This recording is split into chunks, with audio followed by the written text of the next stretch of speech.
बिस्मिल्लाहिर्रहमानिर्रहीम। अस्सलाम वालेकुम dear students. Practice booster series का ये हमारा फर्स्ट लेक्चर है जिसमें हम डिस्कस करेंगे एमडी कैट फिज़िक्स के top 100 MCQs from the past papers. इन तमाम एमसीक्यूज़ की पीडीएफ शीट का लिंक डिस्क्रिप्शन बॉक्स में अवेलेबल है। आप सबसे पहले इस शीट को डाउनलोड करिए और ख़ुद से प्रैक्टिस करिए। एंड देन अगर आपको किसी एमसीक्यू में कोई मसला है तो आप ये वीडियो को रेफ़र कीजिए ताकि आपको अपनी प्रिपरेशन का एक्चुअल में आइडिया हो सके। तो चलिए स्टार्ट करते हैं अपना आज का सबसे पहला एमसीक्यू। सबसे पहला एमसीक्यू हमारे पास में है, a body is moving upward with a velocity of 500 metre per second, what will be the height. यानी कि एक बॉडी को आपने अपवर्ड थ्रो किया है with initial velocity of 500 metre per second और आपने ये बताना है कि वो कितनी हाइट गेन करेगा। अब सुन, जब बॉडी मैक्सिमम हाइट पे पहुंचती है तो उसकी फाइनल वेलोसिटी ज़ीरो हो जाती है। तो यहाँ पे हम यूज़ करेंगे इक्वेशन ऑफ काइनेमैटिक्स। तो सबसे बड़ा क्वेश्चन यहाँ पर ये है कि कौन सी इक्वेशन यूज़ करनी है। अब देखो यहाँ पे कहीं भी टाइम ना तो हमें गिवन है और ना ही उसने टाइम का जिक्र किया है। तो अगर आपके पास में टाइम की इन्वॉल्वमेंट नहीं है तो आप यूज़ करते हो थर्ड इक्वेशन ऑफ मोशन, क्योंकि उसमें टाइम का फैक्टर इन्वॉल्व नहीं होता। और थर्ड इक्वेशन हम जानते हैं वो होती है 2as is equals to V F square minus V I का स्क्वायर। बट वर्टिकल मोशन के लिए जो a है वो g बन जाएगा और जो s है वो h के बराबर आएगा। अगर हम इसमें वैल्यूज़ को रिप्लेस करें तो बनेगा 2 into minus 10h is equal to V F zero का स्क्वायर और वी आई है 500 का स्क्वायर। बट जी को हम यहाँ पे -10 इसलिए यूज़ करेंगे बिकॉज बॉडी अपवर्ड मूव कर रही है। अगर आप इसको फर्दर सॉल्व करो तो ये बन जाएगा -20h is equals to -250,000, because 5 का स्क्वायर होता है 25 और 5 के साथ में जो दो ज़ीरोज़ हैं स्क्वायर के बाद वो 4 ज़ीरो बन जाएंगे। अब यहाँ पे स्टूडेंट्स हमें बिकॉज एच कैलकुलेट करना है तो माइनस के साथ माइनस हो जाएगा कैंसिल आउट, और जब आप 20 को 250,000 से करोगे डिवाइड तो इसका आंसर आएगा 12,500 मीटर। बट अगर हम देखें अपने ऑप्शंस को तो तमाम आंसर्स हमारे पास में किलोमीटर्स में। अगर आप इसको किलोमीटर्स में कन्वर्ट करना चाहो तो आपका आंसर बनेगा h is equals to 12.5 kilometre, जो कि अप्रॉक्सीमेटली बराबर है 12.7 किलोमीटर के। तो आपका जो अल्फ़ा ऑप्शन है यहाँ पे राइट बनेगा। क्वेश्चन नंबर 2 हमारे पास में है, a ball is thrown vertically upward with a velocity of 98 metre per second, how high does the ball rise if g is equal to 9.8 meter per second square. यानी कि एक body को आपने vertically upward throw किया है with initial velocity of 98 metre per second and वो कितनी height gain करेगा ये आपने बताना है। तो स्टूडेंट्स यहाँ पे जब बॉडी मैक्सिमम हाइट पर पहुँचेगी इसकी फाइनल वेलोसिटी हो जाएगी ज़ीरो। एंड सिमिलरली क्वेश्चन 1 की तरह आप इसको सॉल्व कर सकते हो by using third equation of motion. But यहाँ पे एक शॉर्टकट आप नोट कर लो कि जब भी हमारे पास में वेलोसिटी गिवन हो और हमें हाइट बतानी हो तो आपको जो डायरेक्ट फार्मूला बनता है थर्ड इक्वेशन ऑफ मोशन से वो होता है h is equals to V square divided by 2g। तो ये डायरेक्ट शॉर्टकट है जिसको आप यूज़ करके इस तरह के एमसीक्यूज़ को सॉल्व कर सकते हो। अगर हम इसमें वैल्यूज़ को रिप्लेस करें तो बनेगा h इज़ इक्वल्स टू 98 का स्क्वायर डिवाइडेड बाई 2 इंटू 9.8। अब यहाँ पे स्टूडेंट्स जो 98 का स्क्वायर है ये एक बड़ा फैक्टर है और इसको सॉल्व करना थोड़ा कॉम्प्लिकेटेड लगेगा आपको। अब इसको इजीली सॉल्व कैसे कर सकते हैं, तो देखो जो g की वैल्यू है 9.8, अगर इसके हम डेसिमल को ख़त्म करें तो बनेगा 98 डिवाइडेड बाई 10। तो इसको हम यूँ लिख सकते हैं 98 का जो स्क्वायर है वो बनेगा 98 मल्टीप्लाई बाई 98 और जो 9.8 था डिनोमिनेटर में वो बन जाएगा 98 डिवाइडेड बाई 10। अब यहाँ पे एक 98 से एक 98 हो जाएगा कैंसिल आउट और जो 10 है जब वो 98 से होगा मल्टीप्लाई तो बनेगा 980 डिवाइडेड बाई 2। अगर आप 980 को 2 पर डिवाइड करो तो आपके पास आंसर आएगा 490 मीटर, जो कि हमारा करेक्ट आंसर है, यानी कि चार्ली ऑप्शन। क्वेश्चन नंबर 3 हमारे पास में है, at given time t taken by a body at rest which then moves with an acceleration a after 3 seconds its momentum is. एक बॉडी है जो कि इनिशियली रेस्ट में है और फिर वो मूव करना स्टार्ट करती है विद एक्सेलरेशन a। तो हमें ये बताना है कि 3 सेकंड के बाद उसका मोमेंटम क्या होगा। अब देखो स्टूडेंट्स, अगर बॉडी इनिशियली रेस्ट में तो इसका इनिशियल मोमेंटम तो ज़ीरो होगा, लेकिन 3 सेकंड के बाद उसकी कोई ना कोई वेलोसिटी होगी तो उसमें मोमेंटम भी प्रोड्यूस होगा। अब सबसे पहले ना आप यहाँ पे निकालोगे इसकी final velocity by using the first equation of motion, जो कि होती है V F is equals to V I plus A T.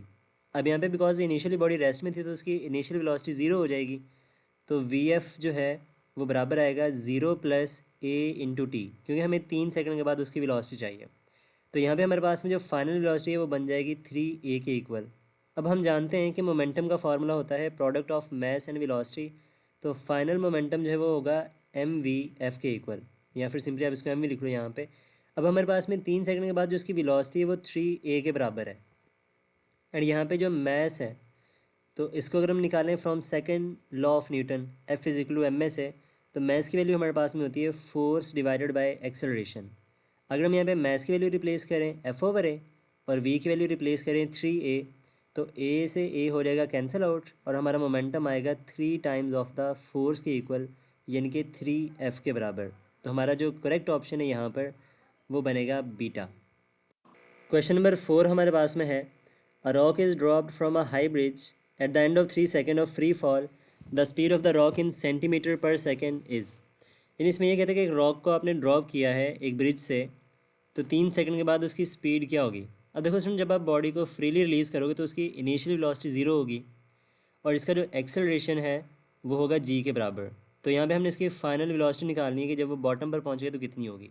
अब यहाँ पे देखो हमें डिस्टेंस या हाइट नहीं पता और ना ही उसने पूछा है, तो आप ना तो सेकंड इक्वेशन यूज़ करोगे और ना ही थर्ड इक्वेशन। तो यहाँ पे हम यूज़ करेंगे फर्स्ट इक्वेशन ऑफ मोशन जो हमारे पास में होती है V F is equal to V I plus A T, या फिर जी टी बन जाएगा यहाँ पर। अब यहाँ पे अगर हम वैल्यूज़ को रिप्लेस करें तो वी एफ हमें करना है कैलकुलेट, वी आई हमारे पास में ज़ीरो होगा, जी की वैल्यू हमारे पास में होती है 9.8 और टी की वैल्यू हमारे पास में है 3 सेकेंड। अब यहाँ पे अगर इसको हम सॉल्व आउट करें तो जब आप 9.8 को करवाओगे 3 से मल्टीप्लाई तो ये बनेगा 29.4 मीटर पर सेकेंड। तो ये हमारे पास में वेलोसिटी है मीटर पर सेकंड में, बट हमसे पूछा गया है कि सेंटीमीटर पर सेकंड में क्या होगा।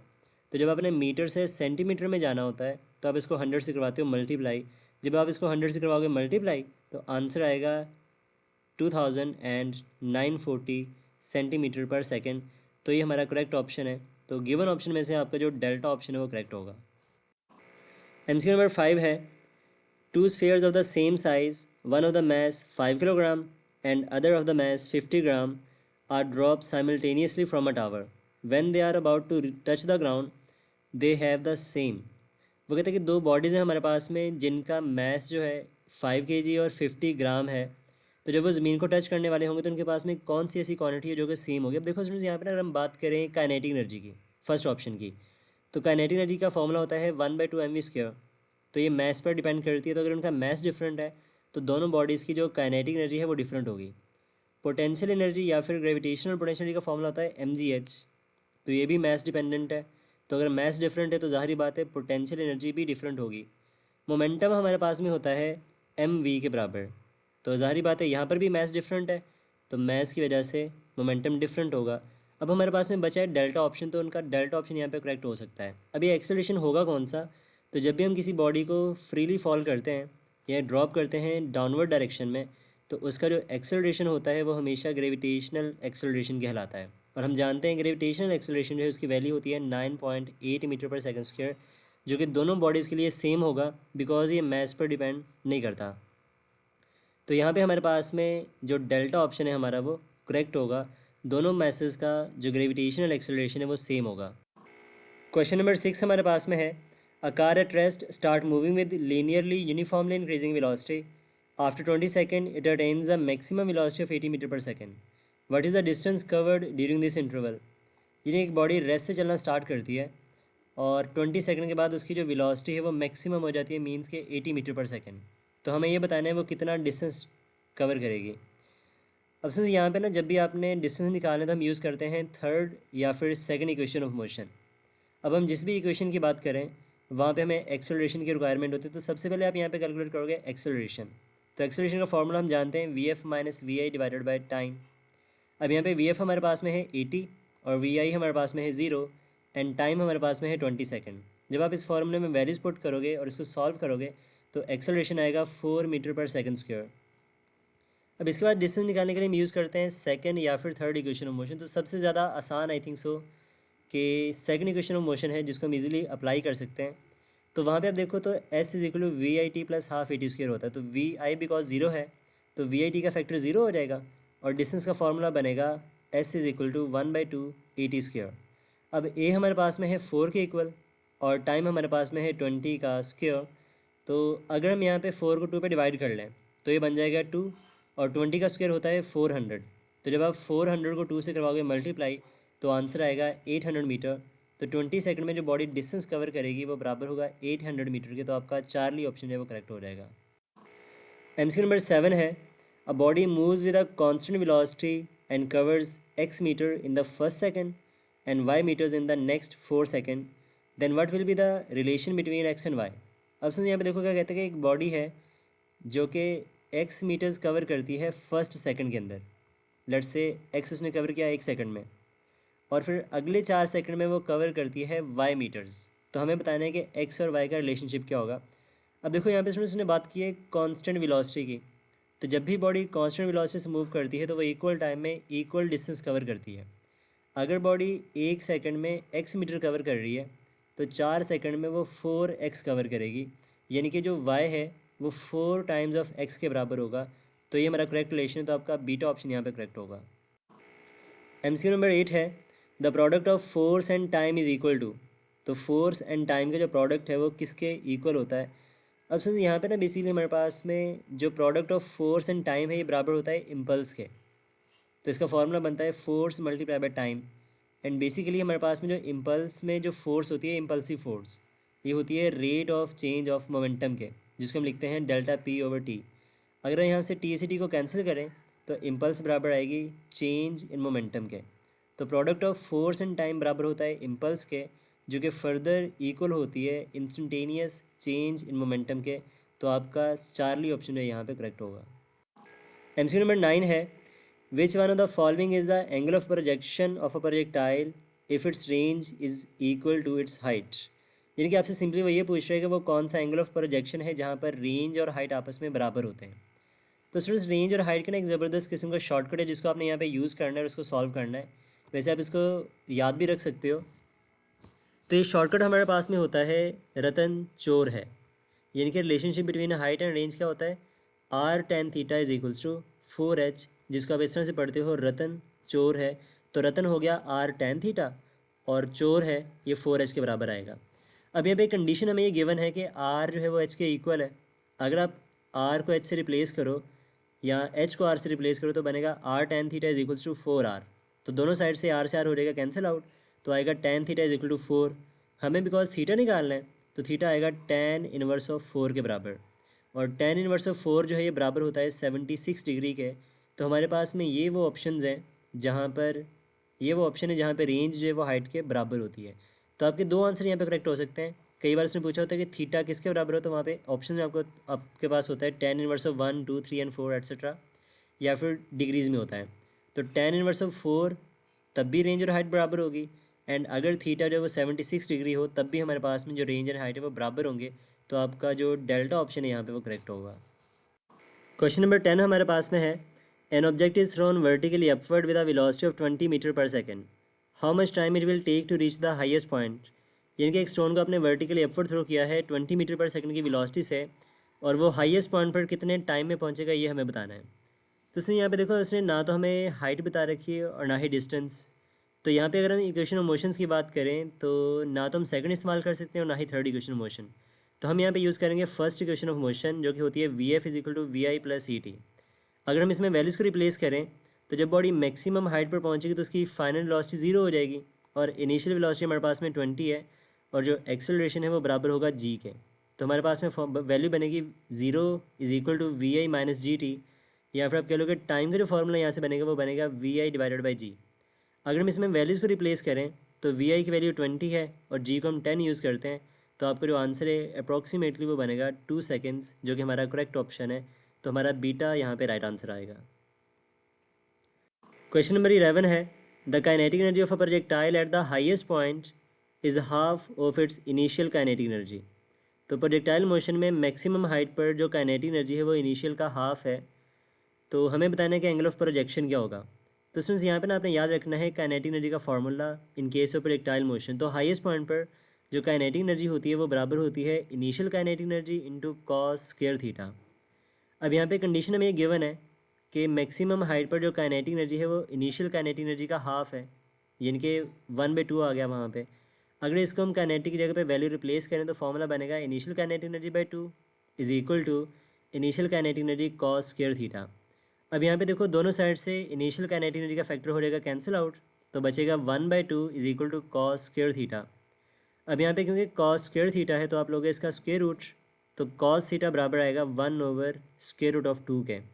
अगर हम थीटा कैलकुलेट करना चाहते हैं तो कॉज इन्वर्स ऑफ 1/2 बनेगा, जो कि 45 डिग्री के बराबर होता है। तो आपका जो चार्ली ऑप्शन है यहाँ पे वो करेक्ट होगा। क्वेश्चन नंबर 12 हमारे पास में है, a rocket moves according to the principle of conservation of, यानी कि जो रॉकेट है वो किस प्रिंसिपल के अकॉर्डिंग मूव करता है। तो स्टूडेंट्स हमारे पास में जो रॉकेट प्रोपल्शन है ये दो प्रिंसिपल्स पर बेस करती है। सबसे पहला हमारे पास में है law of conservation of momentum, and second हमारे पास में है Newton's third law of motion. तो हमारे जो गिवन ऑप्शन है वहाँ पे हमारे पास में अवेलेबल है कंजर्वेशन ऑफ मोमेंटम, तो हमारा जो डेल्टा ऑप्शन है वो करेक्ट होगा। तो बेसिकली इसका जो बेसिक प्रिंसिपल है वो कंजर्वेशन ऑफ मोमेंटम है। अगर आपके पास में कंजर्वेशन ऑफ मोमेंटम का ऑप्शन ना हो तो वहाँ पे न्यूटन्स थर्ड लॉ जो है वो एप्लीकेबल होता है, तो आप उसको भी करेक्ट कर सकते हो। अगर यहाँ पे दोनों ऑप्शंस अवेलेबल हों तो फिर वहाँ पे law of conservation of momentum जो है वो आपका ज़्यादा एक्यूरेट आंसर बनेगा, जिस पर रॉकेट प्रोपल्शन जो है वो बेस करती है। क्वेश्चन नंबर 13 हमारे पास में है, a racing car accelerates uniformly through 3 gears, changes with the following average speed 20 meter per second for 2 second, 40 meter per second for 2 second and 60 meter per second for the 6 second. What is the overall average speed of the car. तो आपको ये बताना है कि गाड़ी की overall average speed क्या होगी अगर वो डिफरेंट इंटरवल्स में डिफरेंटली चेंज हो रही है। अब सुन यहाँ पे देखो हमारे पास में टाइम के 3 इंटरवल्स हैं और तीनों में बॉडी की जो स्पीड है वो डिफरेंट है। तो जब हमारे पास में इन जो बॉडी की स्पीड है वो डिफरेंट हो तो हमारे पास में ये बॉडी वेरिएबल स्पीड से मूव करता है।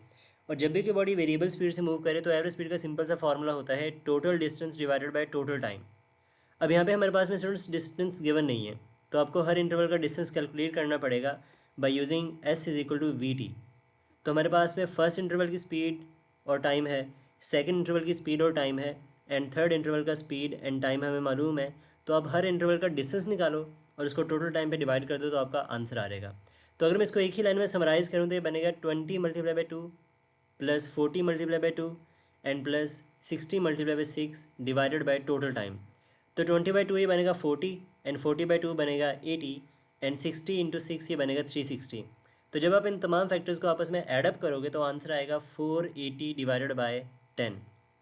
तो जब हम 480 को 10 पर डिवाइड करेंगे तो हमारा आंसर आएगा 48 मीटर पर सेकंड, जो कि हमारी एवरेज स्पीड है। तो जो डेल्टा ऑप्शन है वो आपका राइट ऑप्शन है।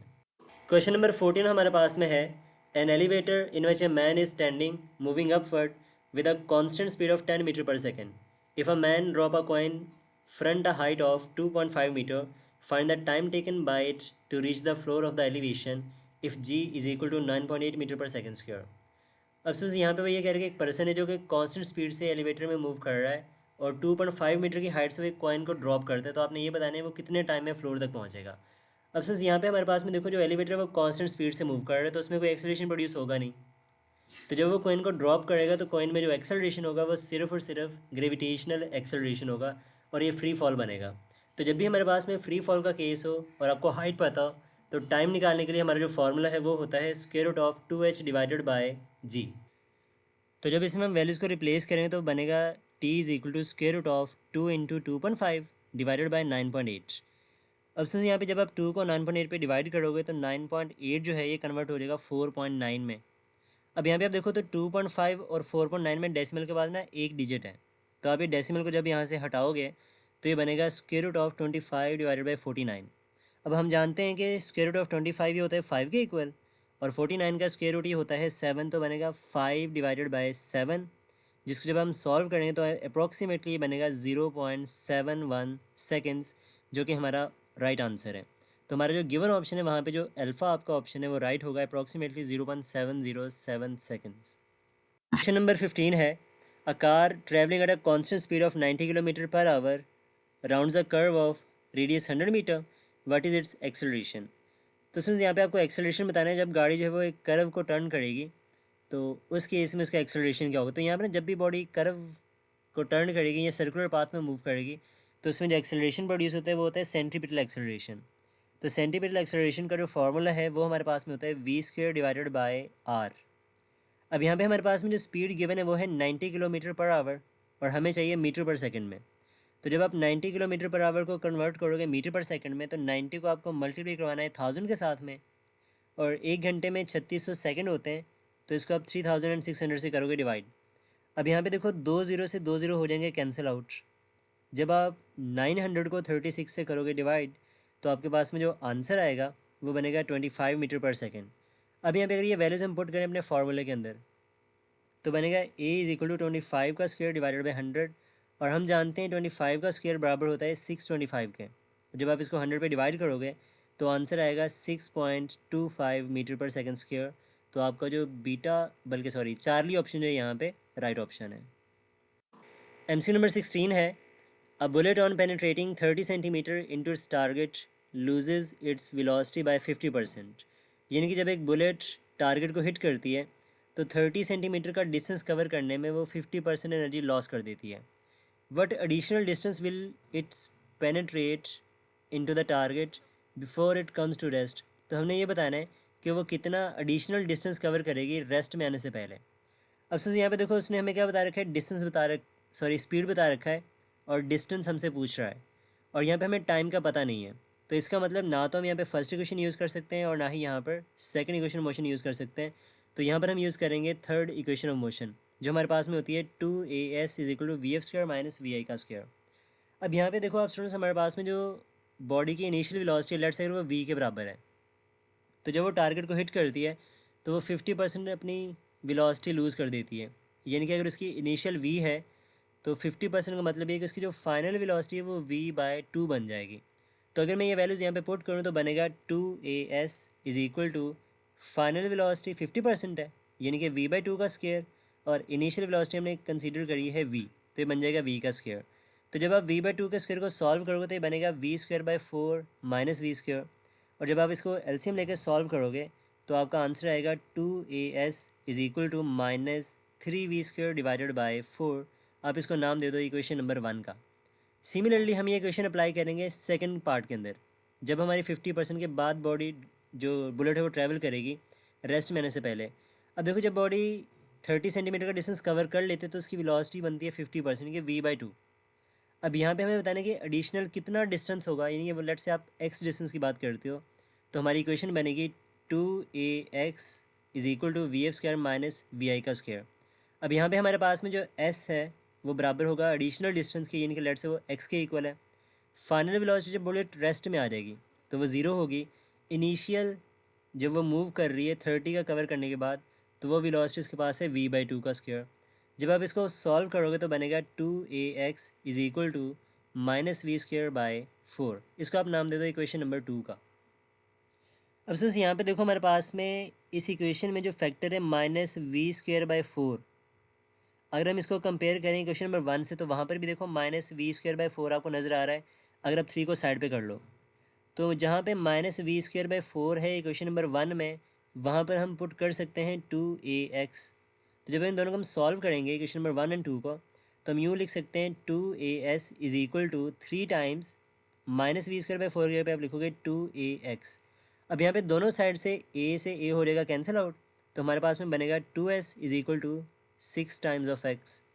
अब बिकॉज हमें x करना है कैलकुलेट, तो इसका आंसर आएगा x = सॉरी इसमें जब हम वैल्यूज़ को पुट कर दें यहाँ पे अगर, तो s की वैल्यू हमारे पास में 30 है और x हमने करना है कैलकुलेट, तो 30/2 ये बनेगा 60, तो 60 = बनेगा 6x, और x का आंसर आपके पास में आ जाएगा 10 सेंटीमीटर, जो कि हमारा राइट ऑप्शन है। तो चार्ली आपका जो है वो करेक्ट आंसर बनेगा यहाँ पे। अब यहाँ पे एक बात नोट आपने करनी है कि यहाँ पे मैंने कहीं पर भी डिस्टेंस को सेंटीमीटर से मीटर में नहीं लेके गया। जो हमारी डिस्टेंस है वो गिवन ऑप्शन में भी सेंटीमीटर में थी और जो हमने सॉल्व किया है वो भी सेंटीमीटर में ही है। क्वेश्चन नंबर 17 हमारे पास में है, a bomber drop a bomb when it is vertically above the target, it miss the target because of. यानी इसमें ये कहते हैं कि एक बॉम्बर जो है वो एक टारगेट को मिस कर देता है, जब वो बिल्कुल उसके ऊपर होता है वो तब उस बॉम्ब को ड्रॉप करता है, तो इसका रीज़न क्या होगा। अब सुन इसमें देखो यहाँ पे अगर मान लो कि जो टारगेट है वो बिल्कुल वाई पे पड़ा है, वाई पॉइंट पे ओरिजिन के ऊपर पड़ा है। अगर एक बॉम्बर बिल्कुल उस टारगेट के ऊपर से एक बॉम्ब को रिलीज़ करता है तो एक इस तरह का पाथ बनाएगा, इनके प्रोजेक्टाइल मोशन करेगा वो। अभी जो पाथ है बेसिकली ये होता है पैराबोलिक, जो कि वर्टिकल कंपोनेंट की वजह से चेंज होता है। इसमें बॉडी का जो हॉरिजॉन्टल कंपोनेंट है वो हमेशा सेम रहेगा, लेकिन जो वर्टिकल कंपोनेंट है वो इसके पाथ को चेंज करता है और इसकी वजह से जो टारगेट है वो यहाँ पे मिस हो जाता है और वो थोड़ा आगे जाके गिरता है। तो हमारा जो गिवन ऑप्शन है वहाँ पे जो अल्फ़ा ऑप्शन है इसका वो करेक्ट होगा। MCQ नंबर 18 है, an alternate unit to the kilogram metre per second is. तो किलोग्राम मीटर पर सेकंड का अल्टरनेट यूनिट कौन सा है। तो देखो यहाँ पे सबसे पहले हमारे पास में kilogram metre per second unit है किसका, तो एक्चुअल में जो यूनिट हमारे पास में मोमेंटम का, और हम जानते हैं मोमेंटम का फॉर्मूला होता है P is equal to mv, जो कि फर्दर बराबर होता है F इंटू टी के by Newton second of motion in terms of momentum, जो आपने पढ़ा हुआ है वहाँ पे F is equal to delta P by delta T वहाँ से। अब यहाँ पे आप देखो तो फर्स्ट केस में अगर मैं यूज़ करता हूँ mv, तो इसका यूनिट बनेगा किलोग्राम मीटर पर सेकेंड, और अगर मैं यूज़ करूँ F इंटू टी तो ये बनेगा न्यूटन सेकेंड। तो किलोग्राम मीटर पर सेकंड जो है ये फर्दर इक्वल होता है न्यूटन सेकंड के, तो आपका डेल्टा ऑप्शन जो है यहाँ पे करेक्ट होगा। एमसीक्यू नंबर 19 है, a stone is drop from the top of a 20 metre high tower 1 second later and other stone is thrown downward from the top, both stone reach the ground simultaneously if g is 10 meter per second square, initial velocity of the second stone is. तो वो कहते हैं कि अगर हम 20 metre की high tower से एक स्टोन को ड्रॉप करें और 1 सेकंड के बाद हम दूसरे स्टोन को ड्रॉप करें, तो आपने ये बताना है कि जब दूसरा स्टोन ग्राउंड पर पहुंचेगा तो उसकी इनिशियल वेलोसिटी क्या होनी चाहिए अगर हम जी को 10 मीटर पर सेकंड उसके इस्तेमाल करते हैं। अब यहाँ पे ना स्टूडेंट सबसे पहले आप कैलकुलेट करोगे फर्स्ट स्टोन का टाइम, जिसको आपने 20 मीटर की हाइट से ड्रॉप किया है, और हमने ये डिस्कस किया है कि जब हमें हाइट का पता हो और टाइम को कैलकुलेट करना हो तो फॉर्मूला हम यूज़ करते हैं T is equal to square root of 2h by g. अब यहाँ पे h हमारे पास में है 20, तो ये बन जाएगा 2 × 20/10, तो 2 × 20 ये बनेगा 40/10, और 40/10 को जब आप सॉल्व करो तो ये बनेगा 4, और हम जानते हैं 4 का स्क्वायर रूट बराबर होता है 2 सेकंड के। तो टाइम जो है सेकंड स्टोन को लगेगा ज़मीन तक पहुंचने में वो होगा 2 सेकंड। अब यहाँ पे वो ये कहता है कि जो सेकंड स्टोन है इसको आप 1 सेकंड के बाद ड्रॉप करते हो, तो सेकंड स्टोन का जो टाइम होगा वो 1 सेकंड होगा, क्योंकि दोनों इकट्ठे ज़मीन पे पहुँच रहे हैं। अगर आप उसको 1 सेकंड बाद ड्रॉप कर रहे हो और वो भी उसी के साथ ज़मीन पे आ रहा है, तो आप उसका जो टाइम लगेगा उसको वो 1 सेकंड लगेगा ग्राउंड तक पहुँचने में। अब यहाँ पे हमें बतानी है कि उसकी वेलोसिटी क्या होगी। अब सुनिए, यहाँ पे आपको दो चीज़ें पता है, आपको इनिशियल वेलोसिटी कैलकुलेट करनी है, आपको टाइम पता है और हाइट पता है। तो यहाँ पे हम यूज़ करते हैं सेकंड इक्वेशन ऑफ मोशन, जो कि कुछ इस तरह से बनेगी, h is equals to V I T plus half G T square. अब यहाँ पे h हमारे पास में जो है वो है 20, और V I into T, second stone के लिए टाइम 1 सेकंड है, तो यहाँ पे बचेगा वी आई और प्लस 1/2 जी को जब आप 10 यूज़ करोगे तो 10/2 ये आ जाएगा 5, और टी का स्क्वायर यानी कि 1 का स्क्वायर वो 1 ही रहेगा वहाँ पे। अब यहाँ पे हमें बिकॉज वी आई कैलकुलेट करना है, तो 20 - 5 ये आंसर आ जाएगा 15 मीटर पर सेकेंड। तो जो सेकेंड स्टोन है वो 15 मीटर पर सेकेंड की वेलोसिटी से आपको ड्रॉप करना पड़ेगा अगर आप उन्हें दोनों को साइमल्टेनियसली ग्राउंड तक पहुँचाना है तो हमारा जो बीटा ऑप्शन है यहाँ पे वो राइट ऑप्शन है। क्वेश्चन नंबर 20 है, a particle is projected from the ground with kinetic energy E at an angle of 60 degree with the horizontal, its kinetic energy at the highest point of its motion will be. तो कहता है कि ये बताओ maximum height पर उसकी kinetic energy क्या होगी। अब सुन, यहाँ पे देखो ये बात हमने ऑलरेडी पहली भी केमिस्ट्री में डिस्कस करी है कि मैक्सिमम हाइट पर जो काइनेटिक एनर्जी होती है ये बराबर होती है initial kinetic energy into cos square theta. अब यहाँ पे हमें जो एंगल गिवन है वो है 60 डिग्री, तो और जो इनिशियल काइनेटिक एनर्जी है वो है E के बराबर, तो kinetic energy at the maximum height will be equal to E into cos square of 60 degree. अब सुन, हम जानते हैं कॉस ऑफ 60 ये होता है 1/2, तो ये बनेगा E इंटू 1/2 का स्क्वायर, और 1/2 का स्क्वायर आप जानते हो ये बनेगा 1/4, तो हमारी जो काइनेटिक एनर्जी है एट द हाईएस्ट पॉइंट वो बनेगी E/4। तो आपका चार्ली ऑप्शन जो है यहाँ पे करेक्ट होगा। क्वेश्चन नंबर 21 है, all statements are correct about the third law of motion except, यानी कि हमें ये बताना है कि थर्ड लॉ ऑफ मोशन के बारे में कौन सी जो स्टेटमेंट है वो ठीक नहीं है और कौन कौन सी स्टेटमेंट्स हैं जो ठीक है यहाँ पे। अब देखो, थर्ड लॉ हमें ये कहता है कि जो फोर्सेस हैं वो हमेशा पेयर्स की फॉर्म में एग्जिस्ट करती हैं, और हर फोर्स का एक इक्वल बट अपोजिट रिएक्शन होता है, यानी कि मैग्नीट्यूड में बराबर होगा लेकिन डायरेक्शन में उसके अपोजिट होगा। अब फर्स्ट ऑप्शन में कहते हैं फोर्सेस हैव इक्वल मैग्नीट्यूड, तो ये बात ठीक है। Both of them have opposite direction, ये बात भी ठीक है। Both are applied on different bodies, ये बात भी ठीक है, क्योंकि सिंगल बॉडी पर दोनों फोर्सेस एक्ट नहीं करेंगे एट अ टाइम, तो दोनों बॉडीज़ डिफरेंट होती हैं जिन पे दो डिफरेंट फोर्सेस लगती हैं। Both are applied on the same body maintaining equilibrium, तो ये बात इसकी रॉन्ग है। जो फोर्सेस हैं वो इक्विलिब्रियम क्रिएट नहीं करती हैं, एक दूसरे को बैलेंस नहीं करती वो दोनों फोर्सेस, तो ये बयान जो है वो रॉन्ग है according to Newton's third law of motion. Question number 22 है, momentum and kinetic energy of a body are numerically equal to each other, velocity of the body is. अब इसमें कंडीशन हमें ये बता रहा है कि जो काइनेटिक एनर्जी एंड मोमेंटम है वो बराबर हैं और हमें वेलोसिटी बतानी है बॉडी की। तो अब देखो, काइनेटिक एनर्जी का फॉर्मूला होता है 1/2 mv स्क्वायर, और मोमेंटम होता है mv के बराबर। अब यहाँ से अगर हम इसको कैंसिल आउट करें दोनों साइड से, मैस और वेलोसिटी को, तो ये बनेगा 1/2v इज इक्वल टू 1। और वेलोसिटी को यहाँ से अगर हम फाइंड आउट करें तो इसका आंसर आएगा 2 मीटर पर सेकेंड। तो 2 मीटर पर सेकेंड हमारा वो आंसर है जहाँ पे वेलोसिटी एंड काइनेटिक एनर्जी बराबर होते हैं, तो आपका बीटा ऑप्शन है वो करेक्ट होगा। तो सिर्फ इस तरह से रिलेटेड आपके काफ़ी सारे एमसीक्यूज और भी बन जाते हैं इसी कॉन्सेप्ट के ऊपर, तो इसको ध्यान से कैरी आउट करिएगा और जहन में रखिएगा।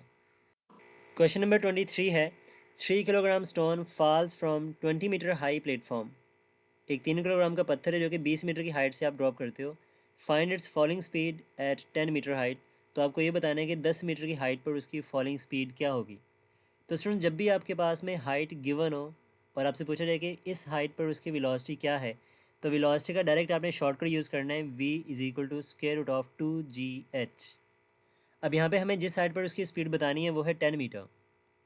तो जब इसमें वैल्यू को रिप्लेस करेंगे तो ये बनेगा square root of 2 into 9.8 into 10। अब यहाँ से आप देखो तो 9.8 को जब आप करवाओगे 10 से मल्टीप्लाई तो ये बनेगा 98, और 98 को जब हम करेंगे 2 से मल्टीप्लाई तो ये बनेगा 196 का स्क्वायर रूट। और हम जानते हैं 196 का जो स्क्वायर रूट है ये बराबर होता है 14 मीटर पर सेकंड के। तो आपका बीटा ऑप्शन जो है यहाँ पे करेक्ट होगा। क्वेश्चन नंबर 24 है, the food we eat in one day has the same energy as. जो खाना हम एक दिन में खाते हैं वहाँ से हमें कितनी एनर्जी मिलती है in comparison of the petrol. तो सुन, ये बेसिकली हमारी बुक की इन्फॉर्मेशन है जो कि साइड बॉक्स में लिखी हुई है। तो इसमें ये कहता है कि जो एक दिन में हम खाना खाते हैं वहाँ से जो हमें एनर्जी मिलती है वो 0.33 लीटर ऑफ द पेट्रोल के बराबर होती है। तो आपको यहाँ पे जो अल्फा ऑप्शन है वो करेक्ट है। क्वेश्चन नंबर 25 है, 2.04 cubic meter water flows from a height of 15 meter and runs a turbine. What is the power transmitted by water to the turbine? तो हमें बताने की कितनी पावर ट्रांसमिशन होगी अगर वॉल्यूम हमारे पास में हो 2.04 क्यूबिक मीटर एंड हाइट वो है 15 मीटर के। अब सुन, यहाँ पे देखो बात हो रही है वाटर की, और वाटर की डेंसिटी हम जानते हैं ये होती है 1000 किलोग्राम पर क्यूबिक मीटर। अब सुन, यहाँ पे देखो जब आपको हाइट गिवन हो तो आपने पावर कैलकुलेट करनी हो, तो वहाँ पे आप पावर का फॉर्मूला जो यूज़ करोगे वो हमेशा होता है mgh डिवाइडेड बाय टाइम। वैसे तो आप जानते हो कि power is equal work done over time and work is a form of energy. तो जब आपके पास में हाइट गिवन है तो वहाँ पे वो जो एनर्जी है वो पोटेंशियल एनर्जी होती है, और इसका फार्मूला बनेगा mgh डिवाइडेड बाय टाइम। अब यहाँ पे देखो हमें मैस नहीं पता, यानी वाटर का कितना मैस वहाँ से फ्लो कर रहा है, तो उसको कैलकुलेट करना है। तो अब यहाँ पे आप कॉन्सेप्ट यूज़ करोगे डेंसिटी वाला।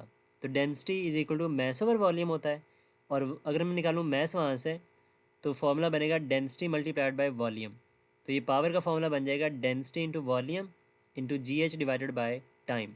अब यहाँ पे आप सारी वैल्यूज़ को रिप्लेस करो तो बनेगा डेंसिटी आ गया 1000, वॉल्यूम हमारे पास में है 2.04, जी की वैल्यू हम यूज़ कर लेते हैं 10 एंड हाइट हमारे पास में है 15 मीटर।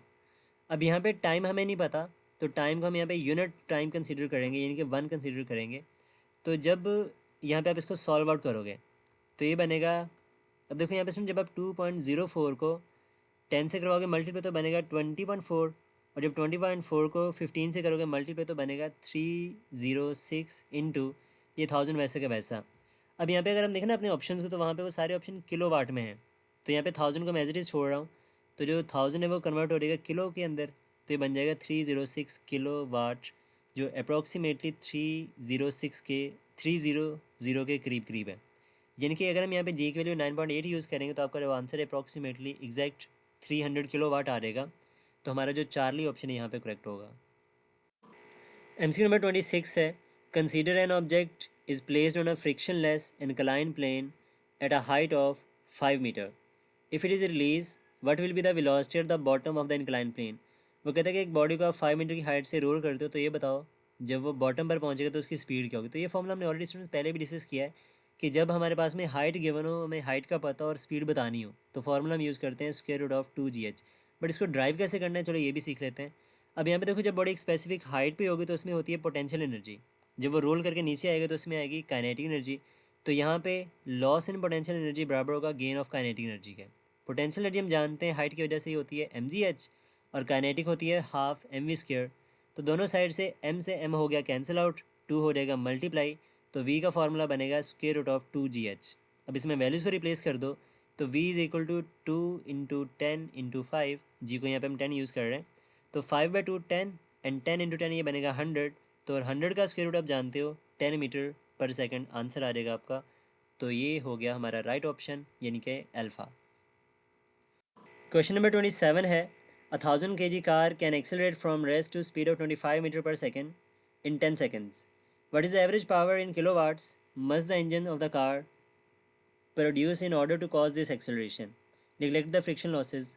तो सिंस यहाँ पे आपको ये बताना है कि जो कार का इंजन है वो कितनी पावर प्रोड्यूस करेगा, तो यहाँ पे जो पावर है वो बराबर होती है वर्क डन बाय टाइम। अब यहाँ पे स्टूडेंट्स देखो जो वर्क डन है ना वो बराबर होगा चेंज ऑफ काइनेटिक एनर्जी के, बिकॉज यहाँ पे हम स्पीड की बात कर रहे हैं, गाड़ी एक्सेलरेट कर रही है, तो जो वर्क डन है वो चेंज ऑफ काइनेटिक एनर्जी के बराबर होगा, जो कि होता है 1/2 mv²। अब यहाँ पे अगर मैं वैल्यूज़ को रिप्लेस करूँ तो बनेगा W = 1/2 × 1000 और वेलोसिटी हमारे पास में है 25 का स्क्वायर। तो यहाँ पे देखो जब 1000 को आप 2 पे डिवाइड करोगे तो आंसर आएगा 500 और 25 का स्क्वायर ये होता है 625। जब आप 625 को 5 से मल्टीप्लाई करवाओगे तो आंसर आएगा 312500 जाउल।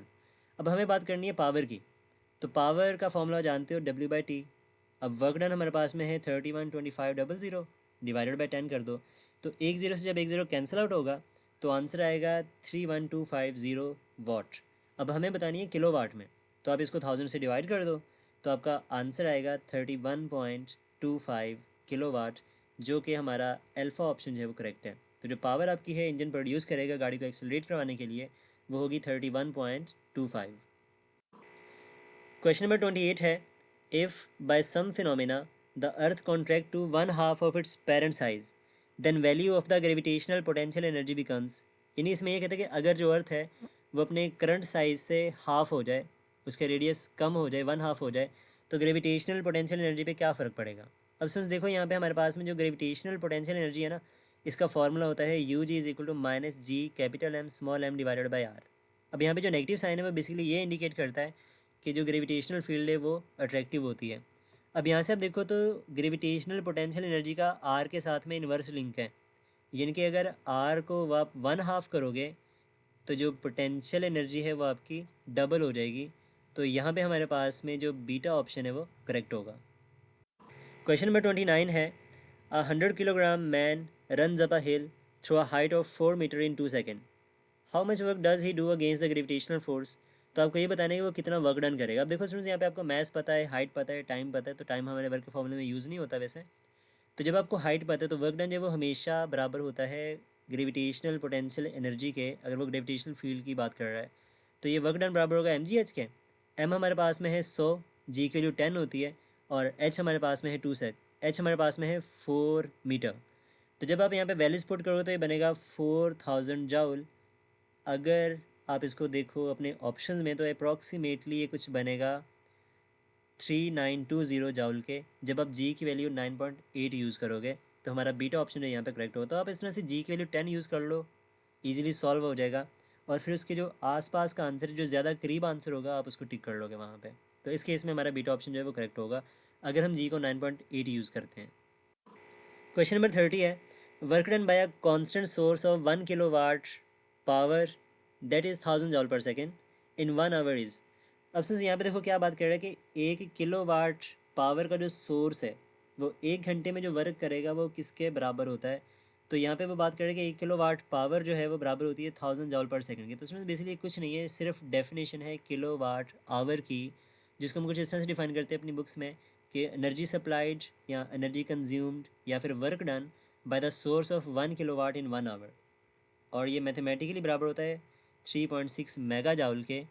तो ये हमारा जो है अल्फ़ा ऑप्शन यहाँ पे करेक्ट होगा, क्योंकि ये सिंपली उसने आपसे डेफिनेशन पूछी है थोड़ा सा मॉडिफाई करके कॉन्सेप्ट को, तो लॉजिक इसमें सेम ही है। तो 1 किलोवाट आवर का जो सोर्स है, 1 किलोवाट पावर का जो सोर्स है 1 घंटे में जितना वर्क करेगा वो 1 किलोवाट आवर के बराबर होता है। क्वेश्चन नंबर 31 है a stone is whirled it experiences an inward force by the string which is. तो कहते हैं जब आप एक स्टोन को सर्कल में से घुमा रहे होते हो तो उसके ऊपर एक इनवर्ड फोर्स लगती है जो कि किसके बराबर होती है ये हमें बताना है। तो उसमें जब आप किसी पत्थर को ना सर्कुलर पाथ में मूव करवाते हो तो उस पर लगती है सेंटीपिटल फोर्स सर्कल में मूव करवाने के लिए, और सेंटीपिटल फोर्स हमेशा टुवर्ड्स द सेंटर होती है जिसका फॉर्मूला होता है mv² डिवाइडेड बाई r। तो यहाँ पे जो सेंटीपिटल फोर्स है वो मास के डायरेक्टली प्रोपोर्शनल है, वेलोसिटी के स्क्वायर के डायरेक्टली प्रोपोर्शनल है, और रेडियस के इन्वर्सली प्रोपोर्शनल है। तो यहाँ पे आप अगर अपने ऑप्शंस को देखो तो हमारा बीटा ऑप्शन करेक्ट होगा proportional to the square of the speed, और सेंटीपिटल फोर्स हमेशा टुवर्ड्स द सेंटर होती है, ये बात भी यहाँ पे याद रखिएगा। क्वेश्चन नंबर 32 है, अ 10 Newton force moves a body around a circular path of radius 50 centimetre, what is the work done in completing one revolution.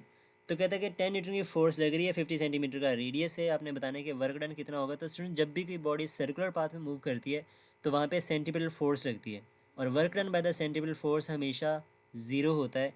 Because इस केस में आप देखो तो सेंटीपिटल फोर्स और डिस्प्लेसमेंट जो कि अलॉन्ग द टेंजेंट है, इन दोनों में एंगल बनता है 90 डिग्री। और अगर हम बात करें सर्कुलर मोशन में वर्क डन की, तो वर्क का फॉर्मूला आप जानते हो, एफ डी कॉस थीटा। अगर एंगल 90 है तो वर्क डन आपका बनेगा ज़ीरो। तो जब भी कोई पार्टिकल सर्कुलर पाथ में मूव करेगा तो वहाँ पे वर्क डन हमेशा ज़ीरो के बराबर होता है। तो आपका चार्ली ऑप्शन जो है यहाँ पे राइट ऑप्शन है। क्वेश्चन नंबर 33 है, the ratio of the angular speed of the moon around the earth to its angular speed about its own axis is. तो हमें ये बताना है कि मून की जो एंगुलर स्पीड है ज़मीन के अराउंड और अपने एक्सिस के अबाउट, उसकी रेशियो किसके बराबर होती है। अब देखो स्टूडेंट्स, हम जानते हैं एंगुलर वेलोसिटी का फॉर्मूला होता है delta theta divided by delta T. अगर हम बात करें मून के ऑर्बिटल मोशन की, तो इसकी ऑर्बिटल वेलोसिटी होगी हमारे पास में 2 पाई डिवाइडेड बाई 30, बिकॉज जो वो एंगल कवर करेगा एक कंप्लीट रेवोल्यूशन में वो होगा 2 पाई रेडियंस, और वो 30 डेज़ में अप्रॉक्सीमेटली एक साइकिल कंप्लीट करता है ज़मीन के राउंड। तो ये बनेगा 2 pi by 30 radiance per day. इसी तरह से अगर हम बात करें उसके स्पिनिंग मोशन की, जो उसके अपने एक्सिस के अबाउट होता है, तो उसकी जो स्पिन एंगुलर वेलोसिटी है ये होगी omega is equal to 2 pi divided by 1, because वो अपने एक्सिस के अबाउट एक दिन में रोटेशन कंप्लीट कर लेता है। तो 2 पाई बाई 1 इसकी स्पिनिंग एंगुलर स्पीड होगी। अब सिंस यहाँ पे आप देखो, अगर मैं इन दोनों की रेशो निकालूँ तो हमें रेशो बतानी है उसके ऑर्बिटल मोशन की स्पिनिंग मोशन से। तो omega naught divided by omega S, ये बराबर आएगा 2 pi by 30 over 2 pi over 1। अब 2 पाई से 2 पाई हो जाएगा कैंसिल आउट, 30 आ जाएगा डिनोमिनेटर में और 1 चला जाएगा न्यूमिनेटर में, तो बनेगा 1/30, यानी कि 1:30। तो हमारा जो चार्ली ऑप्शन है यहाँ पे करेक्ट होगा। क्वेश्चन नंबर 34 हमारे पास में है, the velocity of a car travelling on a straight road is 36 kilometre per our at an instant of time. Now traveling with a uniform acceleration for 10 seconds, the velocity becomes exactly double. If the wheel radius of the car is 25 centimeter, then which of the following number is the closest to the number of revolutions that the wheel makes during this 10 second? तो सिर्फ यहाँ पे वो ये कहता है कि आप ये बताओ कि अगर बॉडी 10 सेकंड के लिए एक्सेलरेट करती है और उसकी जो वेलोसिटी है वो इनिशियल के डबल हो जाती है, तो वो कितने रेवोल्यूशंस कंप्लीट करेगा 10 सेकंड के अंदर। अब यहाँ पे सबसे पहले आपने क्या करना है, निकालना है एंगुलर एक्सेलरेशन, फिर आप निकालोगे उसका टोटल एंगुलर डिस्प्लेसमेंट जो उसने कवर किया होगा पूरे 10 सेकंड के अंदर। देन वहाँ से आप निकालोगे नंबर ऑफ द रेवोल्यूशन। तो सबसे पहले स्टूडेंट यहाँ पे ना थीटा निकालने के लिए, यानी कि उसका एंगुलर डिस्प्लेसमेंट कैलकुलेट करने के लिए आपको निकालना पड़ेगा एंगुलर एक्सेलरेशन, और एंगुलर एक्सेलरेशन कैलकुलेट करने के लिए आपको पता होना चाहिए एंगुलर वेलोसिटी। तो यहाँ पे हमारे पास में जो बॉडी की इनिशियल एंगुलर वेलोसिटी है उसको हम कैलकुलेट करेंगे फ्रॉम द लीनियर वेलोसिटी। अब लीनियर वेलोसिटी हमारे पास में जो है ना, इनिशियल वेलोसिटी वो गिवन है 36 किलोमीटर पर आवर। अगर आप इसको कन्वर्ट करो मीटर पर सेकंड में तो ये बनेगा 10 मीटर पर सेकंड, यानी कि आप इसको 1000 से करवा दो मल्टीप्लाई और 3600 से कर दो डिवाइड, तो इसका आंसर आ जाएगा 10 मीटर पर सेकंड। अब यहाँ पे आप यूज़ करोगे v is equal to R omega, तो ओमेगा हमारे पास में आएगा v over R which is equal to 10 divided by R हमारे पास में है 25 सेंटीमीटर, तो इसको हम लिख सकते हैं 25/100। अब जो 100 है वो 10 से हो गया मल्टीप्लाई, तो बनेगा 1000 डिवाइडेड बाई 25, और जब आप 1000 को 25 पर डिवाइड करोगे तो आंसर आएगा 40 रेडियंस पर सेकंड। ये हमारे पास में है इनिशियल एंगुलर वेलोसिटी। वो कहता है कि जो बॉडी की फाइनल वेलोसिटी ना 10 सेकंड के बाद वो इनिशियल का एग्जैक्टली डबल हो जाती है। तो हमारी जो फाइनल एंगुलर वेलोसिटी है वो 40 का डबल, यानी कि 80 रेडियन मीटर पर सेकंड होगा। अब यहाँ से अगर हम बात करें एंगुलर एक्सेलरेशन की, तो हम इसको कैलकुलेट कर सकते हैं by using change in angular velocity divided by time, यानी कि omega F minus omega A divided by time. अब यहाँ पे हमारे पास में जो ओमेगा एफ है ये हो गया 80 माइनस 40 डिवाइडेड बाय 10। तो 80 माइनस 40 करो तो ये बनेगा 40 डिवाइडेड बाय 10 आ जाएगा यहाँ पे। अब सुनिए, अब जब 40 को आप 10 से डिवाइड करोगे तो आंसर आएगा 4 रेडियन पर सेकंड स्क्वायर। अब यहाँ से हमें निकालना है थीटा, यानी कि एंगुलर डिस्प्लेसमेंट। तो एंगुलर डिस्प्लेसमेंट कैलकुलेट करने के लिए हम यूज़ करेंगे यहाँ पर सेकंड इक्वेशन ऑफ मोशन जो होती है, theta is equals to omega 80 plus half alpha T square in form of angular motion. तो यहाँ पे आप वैल्यूज़ को रिप्लेस करो तो ओमेगा आई हमारे पास में 40 के बराबर है, टाइम हमारे पास में 10 है, तो 40 इंटू 10 प्लस हाफ अल्फ़ा 4 के इक्वल है, और टी यानी कि 10 का स्क्वायर। तो 40 इंटू 10 ये बनेगा 400 प्लस 4 को जब आप 2 पे डिवाइड करो तो ये बन जाएगा 2, और 10 का स्क्वायर होता है 100, तो ये बन जाएगा 200। तो 200 प्लस 400, ये आंसर आएगा 600 रेडियंस। तो ये हमारा टोटल एंगल है जो कि 10 सेकंड में हमारा व्हील कवर अप करेगा। अब सिंस यहाँ पे देखो हमने निकालनी है नंबर ऑफ़ रेवोल्यूशंस, तो नंबर ऑफ़ रेवोल्यूशंस कैलकुलेट करने का फॉर्मूला होता है टोटल एंगल डिवाइडेड बाय 2 पाई।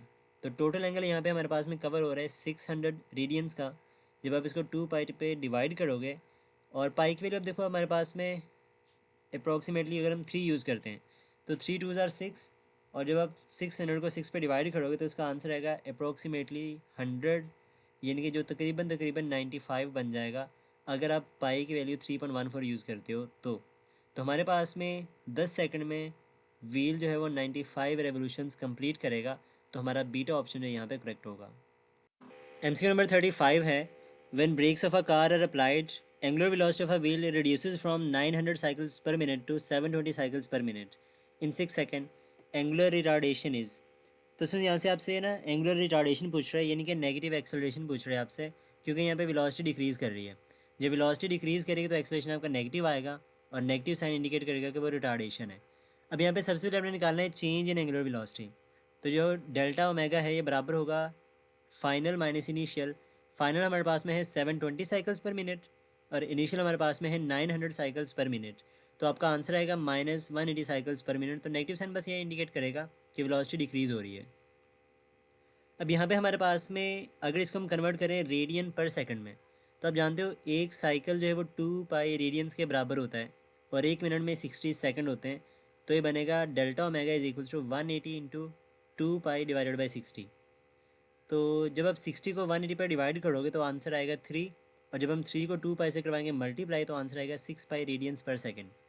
अब से यहाँ पे आप बात करो अगर एंगुलर एक्सटेंशन के फॉर्मूले की, तो वो होता है delta omega by delta T. Delta omega हमारे पास में है 6 पाई रेडियन पर सेकेंड, और टाइम हमारे पास में वो भी 6 सेकेंड है।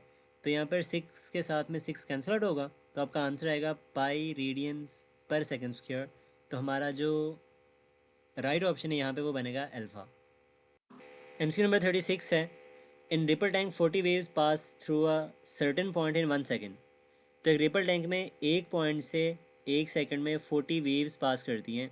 तो इसका मतलब समझ ये है कि जो नंबर ऑफ़ वेव्स आपको बताए गए हैं वो फ्रीक्वेंसी कहलाती है। 1 सेकंड में जो नंबर ऑफ़ वेव्स हैं वो फ्रीक्वेंसी होती है। तो यहाँ पे जो फ्रीक्वेंसी हमारे पास में है वो बराबर होगी 40 हर्ट्ज़ के।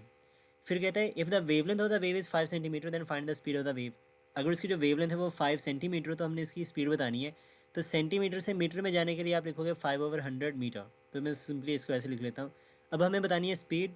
तो स्पीड निकालने के लिए देखो हमारे पास में फ्रीक्वेंसी है, वेवलेंथ है, तो आप फॉर्मूला यूज़ करोगे v is equal to F lambda. इसमें वैल्यूज़ पुट करो, तो 40 इंटू 5/100, तो 0 से 0 कट गया, और 5 4 बार 20 होगा।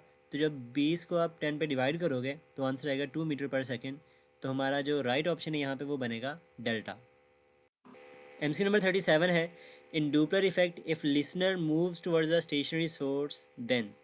यानी कि यहाँ पे हमारे पास में जो सोर्स है वो स्टेशनरी है, और जो ऑब्जर्वर है, जो लिसनर है, वो भागता हुआ जा रहा है सोर्स की तरफ। देखो यहाँ पे जैसे जैसे ऑब्जर्वर सोर्स के करीब जाएगा, जो साउंड की पिच है, जो उसकी फ्रीक्वेंसी है, वो इंक्रीज़ करना स्टार्ट कर देगी।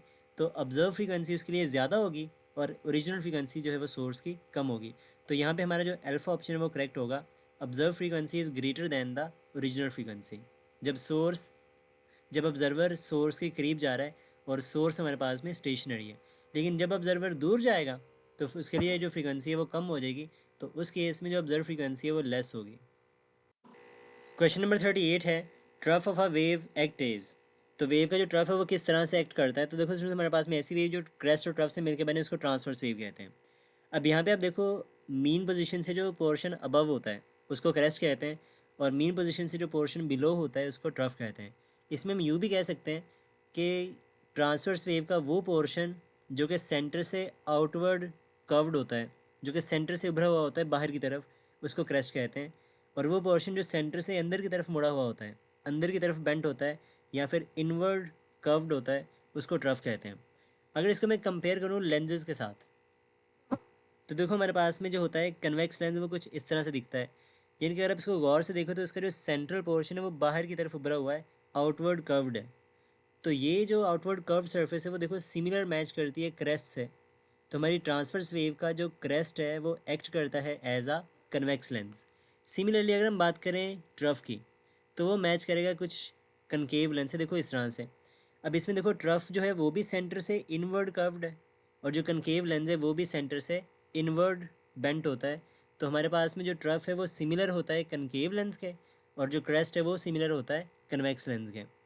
तो यहाँ पे हमारे पास में उसने पूछा है trough of a wave act as, तो आपका जो अल्फा ऑप्शन है वो करेक्ट होगा। एमसीक्यू नंबर 39 है, the distance between two consecutive antinodes is equal to. तो दो कंजेक्टिव एंटी नोड्स का डिस्टेंस कितना होता है, किसके बराबर होता है। तो हम जब बात करते हैं स्टेशनरी वेव्स की, तो स्टेशनरी वेव्स में हमारे पास में नोड्स और एंटी नोड्स बनते हैं। अब वो पॉइंट्स जो परमानेंटली जीरो डिस्प्लेसमेंट शो करते हैं उनको नोड्स का नाम दिया जाता है, जिसको डायग्राम में एन दिखा रखा है। और वो पॉइंट्स जो मैक्सिमम डिस्प्लेसमेंट शो करते हैं उनको एंटी नोड्स कहते हैं, जिसको हमने ए से डिनोट कर रखा है। अब यहाँ पे स्टूडेंट्स आप क्लियरली देख सकते हो डायग्राम से कि दो कंजेक्टिव नोड्स का जो डिस्टेंस है वो भी λ/2 होता है, और सिमिलरली दो कंजेक्टिव एंटी नोड्स का जो डिस्टेंस है वो भी λ/2 होता है। बट एक नोड से एक एंटी नोड तक का जो डिस्टेंस है वो λ/4 के बराबर होता है। तो ये तीनों बातें आपने यहाँ पे याद रखनी है। क्वेश्चन में हमसे पूछा गया है the distance between two consecutive anti nodes, तो ये λ/2 होगा। तो हमारा जो राइट ऑप्शन है वो डेल्टा बनेगा। क्वेश्चन नंबर 40 हमारे पास में है, to make frequency of spring oscillation 4 times we have to. यानी कि स्प्रिंग सिस्टम की फ्रीक्वेंसी अगर आपने 4 टाइम इंक्रीज़ करना है तो किस फैक्टर को आपको इंक्रीज़ या डिक्रीज़ करवाना पड़ेगा। तो स्टूडेंट्स यहाँ पे देखो चारों ऑप्शन हमारे पास है ना मैथ्स के रिलेटेड है। अगर हम बात करें फ्रीक्वेंसी की, तो इसका फॉर्मूला होता है F is equals to 1/2 pi square root of k/m। अब यहाँ पे ऑसिलेशन फ्रीक्वेंसी का जो लिंक है मैथ्स के साथ, ये मैथ्स के स्क्वायर रूट से इन्वर्सली प्रोपोर्शनल है। अब यहाँ पे अगर आप फ्रीक्वेंसी को 4 टाइम इंक्रीज़ करवाना चाहते हो तो मैथ्स को 16 टाइम आपको डिक्रीज़ करवाना पड़ेगा, रिड्यूस करना पड़ेगा। जब आप मैथ्स को 16 टाइम रिड्यूस करोगे तो जो फ्रीक्वेंसी है वो 1/16 का स्क्वायर रूट, यानी कि 4 टाइम पहले से इंक्रीज़ हो जाएगी, क्योंकि 16 का स्क्वायर रूट 4 होता है। तो जब आप मैथ्स को 16 टाइम रिड्यूस करोगे तो जो फ्रीक्वेंसी है वो 4 टाइम पहले से ज़्यादा हो जाएगी। तो आपका जो करेक्ट ऑप्शन है यहाँ पर वो बनेगा चार्ली। एमसीक्यू नंबर 41 है, if the length of a second's pendulum is L, then length of the pendulum having a period 1 second will be। अब सिंस यहाँ पे वो बात कर रहे हैं सेकंड पेंडुलम की, तो सेकंड पेंडुलम हमारे पास में एक ऐसा पेंडुलम होता है जिसका टाइम पीरियड 2 सेकंड होता है। वो कहते हैं कि अगर आप टाइम पीरियड को 1 सेकंड कर दो तो लेंथ क्या होगी, यानी कि आपने टाइम पीरियड को हाफ कर दिया तो लेंथ बताना है उस पर क्या फ़र्क पड़ेगा। अब सिंस यहाँ पे देखो अगर हम बात करें टाइम पीरियड की सिंपल पेंडुलम की, तो वो होता है T is equal to 2 pi square root of L/G। अब यहाँ से आप देख सकते हो कि टाइम पीरियड का स्क्वायर रूट ऑफ लेंथ से डायरेक्ट रिलेशनशिप है, यानी कि हम ये भी कह सकते हैं कि लेंथ जो है वो टाइम पीरियड के स्क्वायर के डायरेक्टली प्रोपोर्शनल है। अब यहाँ पे देखो जब हमारा सेकंड प्रॉब्लम की बात करते हैं उसका टाइम पीरियड 2 सेकंड होता है। जब हम पीरियड को 1 सेकंड करेंगे यानी कि टाइम पीरियड को हाफ कर देंगे तो लेंथ पे क्या फ़र्क पड़ेगा। तो जब आप टाइम पीरियड को हाफ करोगे 1/2 करोगे तो जो लेंथ है वो 1/2 का स्क्वायर टाइम इंक्रीज़ करेगी, यानी कि 1/4 टाइम हो जाएगी आपकी। तो जो लेंथ है वो 4 टाइम बेसिकली रिड्यूस कर जाएगी यहाँ पे, तो फैक्टर बनेगा L/4। तो आपको जो चार्ली ऑप्शन है यहाँ पे वो करेक्ट होगा।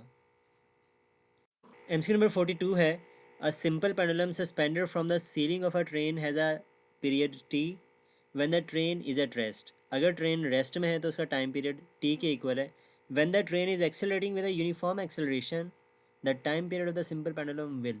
बताइए अगर ट्रेन जो है वो यूनिफॉर्मली एक्सेलरेट करना स्टार्ट कर दे तो उसके टाइम पीरियड पर क्या फ़र्क पड़ेगा।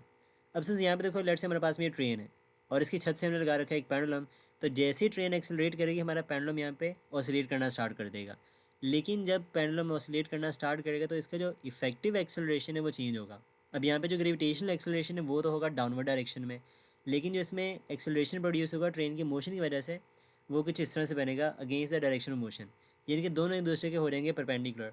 अगर हम बात करें यहाँ पे इफेक्टिव एक्सेलरेशन की, तो इस पेंडुलम का जो इफेक्टिव एक्सेलरेशन है वो आप निकालोगे by head to tail rule, इसको एडअप करके इन दोनों एक्सेलरेशन को। तो इफेक्टिव एक्सेलरेशन का फॉर्मूला बनेगा A² + G² इंटू इसका स्क्वायर रूट आ जाएगा वहाँ पे। तो अगर हम बात करें पेंडुलम के टाइम पीरियड की, तो इसका फॉर्मूला होता है T is equal to 2 pi square root of L/G, और यहाँ पे जो G है वो हमारा इफेक्टिव एक्सेलरेशन होगा। तो स्टूडेंट्स जहाँ पे जब हम बात करेंगे इफेक्टिव एक्सेलरेशन की, देखो वो इंक्रीज़ हो रहा है, दोनों एक्सेलरेशन आपस में एडअप हो रहे हैं। तो इफेक्टिव एक्सेलरेशन के इंक्रीज़ करने से जो टाइम पीरियड है वो डिक्रीज़ करेगा, तो आपका अल्फा ऑप्शन जो है वो करेक्ट होगा। लेकिन अगर यहाँ पे होता कि जो ट्रेन है वो यूनिफॉर्म वेलोसिटी से मूव कर रही है, यानी कि यूनिफॉर्म मोशन है, तो हमारे टाइम पीरियड पर कोई फ़र्क नहीं पड़ता, वो सेम रहता, उस पर कोई इफ़ेक्ट ना आता उसका। क्वेश्चन नंबर 43 है, to double the total energy for a mass spring system oscillating in simple harmonic motion by what factor must be the amplitude increases. तो कहता है कि अगर आपने टोटल एनर्जी को डबल करना है तो उसके लिए एम्पलीट्यूड को कितना इंक्रीज़ करना पड़ेगा। अब देखो स्टूडेंट्स, हमारे पास में जो होती है ना मैस सेपरिंग सिस्टम की टोटल एनर्जी, इसका फॉर्मूला होता है E=1/2 kx²। अब यहाँ पे जो x हमारे पास में वो बेसिकली उसका एम्पलीट्यूड है, जिसको वैसे x नॉट भी लिख सकते हैं आप यहाँ पे। अब देखो यहाँ पे जो एनर्जी है इसका x के स्क्वायर से यानी कि एम्पलीट्यूड के स्क्वायर से डायरेक्ट रिलेशनशिप है। इसका मतलब ये है कि अगर हमने एनर्जी को डबल करना है तो जो x है वो कोई ऐसा फैक्टर होना चाहिए जिसका जो आंसर है वो 2 आ जाए। अब देखो अगर मैं लिखूँ x को 2, तो 2 का स्क्वायर तो 4 बन जाएगा, एनर्जी 4 टाइम इंक्रीज़ कर जाएगी। अगर मैं x को 4 लिखूँ तो 4 का स्क्वायर 16 टाइम हो जाएगा, एनर्जी 16 टाइम इंक्रीज़ करेगी। लेकिन अगर मैं यहाँ पे लिखूँ स्क्वायर रूट ऑफ 2, तो स्क्वायर रूट ऑफ 2 का जो स्क्वायर है वो एग्जैक्टली 2 आएगा, यानी कि हमारी एनर्जी डबल हो जाएगी। तो अगर यहाँ पे आप एम्पलीट्यूड को square root of 2 time increase करते हो तो हमारी जो एनर्जी है वो पहले से डबल हो जाती है। तो आपका जो चार्ली ऑप्शन है यहाँ पे वो ठीक होगा। तो स्क्वायर रूट ऑफ 2 जो है वो फर्दर 1.4 के बराबर भी होता है। तो अगर आप एम्पलीट्यूड को 1.4 टाइम या square root of 2 time increase करोगे तो जो एनर्जी है वो पहले से डबल हो जाएगी। तो इसको इस तरह से आप सॉल्व कर पाओगे। क्वेश्चन नंबर 44 है, a particle execute simple harmonic motion with time period t, then the time period with which the potential energy changes is. तो हमें ये बताना है कि पोटेंशियल एनर्जी का टाइम पीरियड क्या है जब वो चेंज होती है। तो स्टूडेंट्स, आप ये ग्राफ को जरा गौर से देखो तो ये ग्राफ हमारे पास में है पोटेंशियल एनर्जी का। अब एक कंप्लीट साइकिल में पोटेंशियल एनर्जी 2 बार मैक्सिमम होती है मीन पोजीशंस के ऊपर। तो अगर हमारे पास में पोटेंशियल एनर्जी 2 बार मैक्सिमम हो रही है तो हम कह सकते हैं कि इसकी जो फ्रीक्वेंसी है वो 2f के बराबर है। और हम जानते हैं frequency is the reciprocal of time period. अगर फ्रीक्वेंसी डबल है तो टाइम पीरियड हाफ होगा, यानी कि t/2। तो पोटेंशियल एनर्जी का जो टाइम पीरियड है वो t/2 होता है। सिमिलरली काइनेटिक एनर्जी का जो टाइम पीरियड है वो भी t/2 होगा, वो भी 2 बार मैक्सिमम होती है। लेकिन जो टोटल एनर्जी है वो हमेशा कंजर्व रहती है, वो ऑसिलेट नहीं करती, तो उसकी फ्रीक्वेंसी ज़ीरो होती है वहाँ पे। तो उसका जो टाइम पीरियड है तो वो भी हमारे पास में इन्फानाइट आ जाएगा, यानी कि वो अगर ऑसिलेट नहीं कर रही, फ्रीक्वेंसी ज़ीरो है, तो टाइम पीरियड उसका इन्फानाइट हो जाएगा। तो यहाँ पे उसने हमसे पूछा है पोटेंशियल एनर्जी का टाइम पीरियड, तो वो बनेगा t/2। तो आपका बीटा ऑप्शन है वो करेक्ट होगा। क्वेश्चन नंबर 45 है, a force F=0.12 Newton is applied on a spring and spring elongate by 3 centimetre, specific constant of the spring is. तो आपको ये बताना है कि स्प्रिंग कांस्टेंट की वैल्यू क्या होगी। अगर फोर्स हमारे पास में 0.12 न्यूटन है, इसको मैं यूँ लिख सकता हूँ 12/100, ये मैं डेसिमल को यहाँ पे ख़त्म कर रहा हूँ। एंड एक्स हमारे पास में 3 सेंटीमीटर, जिसको मैं लिख सकता हूँ 3/100 मीटर। ये लिखना थोड़ा ज़्यादा आसान रहता है इस तरह से, क्योंकि इसको कैलकुलेट करना, सॉल्व करना ज़्यादा ईजी हो जाता है। अब देखो हमें बताना है स्प्रिंग कांस्टेंट, तो बाय हुक्स लॉ हम जानते हैं F=kx। अब यहाँ से आप k निकालो तो बनेगा F/x। इसमें वैल्यू पुट करो तो f की वैल्यू हमारे पास में है 12/100 और x हमारे पास में है 3/100। तो यहाँ पे 100 से 100 हो गया कैंसिल आउट, तो बचेगा 12/3, और 12/3 बराबर होता है 4 न्यूटन पर मीटर के। तो आपका जो राइट ऑप्शन है यहाँ पर वो बनेगा बीटा। क्वेश्चन नंबर 46 है, if the speed of a wave is 10 meter per second and its frequency is 5 hertz, find its wavelength. तो इसमें बहुत ही सिंपल सा क्वेश्चन है, स्पीड बता रखी है, फ्रीक्वेंसी बता रखी है, वेवलेंथ पूछ रहा है, तो सिंपली यूज़ करो v=f लैम्डा। और लैम्डा निकालना है तो फ्रीक्वेंसी, ये फॉर्मूला बन जाएगा λ=v/f। v की वैल्यू हमारे पास में 10 है, f हमारे पास में 5 है, तो 5 2 ज़ार 10, तो वेवलेंथ हमारे पास में आएगी 2 मीटर। तो बीटा ऑप्शन आपको जो है वो करेक्ट बनेगा। क्वेश्चन नंबर 47 है, when a spring is stretched by 10 centimetre the potential energy is stored is E। When the spring is stretched by 10 centimetre more the potential energy stored in the spring becomes. यानी इसमें कहते हैं कि अगर आप इसको 10 centimetre stretch करो तो एनर्जी E के इक्वल है। अगर आप इसको 10 सेंटीमीटर और ज़्यादा स्ट्रेच करो, यानी कि स्ट्रेचिंग को आप डबल कर दो, तो पोटेंशियल एनर्जी पे क्या फ़र्क पड़ेगा। अब स्टूडेंट्स इसको कैलकुलेट नहीं करना है, इसमें आप लॉजिक देखो इसको सॉल्व कैसे करोगे। तो पोटेंशियल एनर्जी का फॉर्मूला हमारे पास में होता है 1/2 kx²। तो यहाँ से आप देखो पोटेंशियल एनर्जी का एक्स के स्क्वायर से, यानी कि स्ट्रेचिंग के स्क्वायर से डायरेक्ट रिलेशनशिप है। अब देखो यहाँ पे वो कह रहे हैं कि आपने 10 से 10 ज़्यादा कर दिया, यानी डबल कर दिया स्ट्रेचिंग को। तो जब हम स्ट्रेचिंग को डबल करेंगे, यानी कि एक्स को हम डबल करेंगे, 2 टाइम इंक्रीज़ करेंगे, तो जो पोटेंशियल एनर्जी है वो 2 का स्क्वायर, यानी कि 4 टाइम इंक्रीज़ हो जाएगी पहले से। तो आपका जो बीटा ऑप्शन है यहाँ पे वो करेक्ट होगा। MC नंबर 48 है, find the time period of a simple pendulum whose length is 88.2 centimeter. The value of acceleration due to gravity is 9.8 meter per second square at the place where experiment is perform. तो हमें time period बताना है, उसकी length हमें पता है, value of जी पता है। तो अब इसको सॉल्व कैसे करोगे तो वो देखते हैं। तो हमारे पास में देखो टाइम पीरियड का फॉर्मूला होता है 2 pi square root of L/g।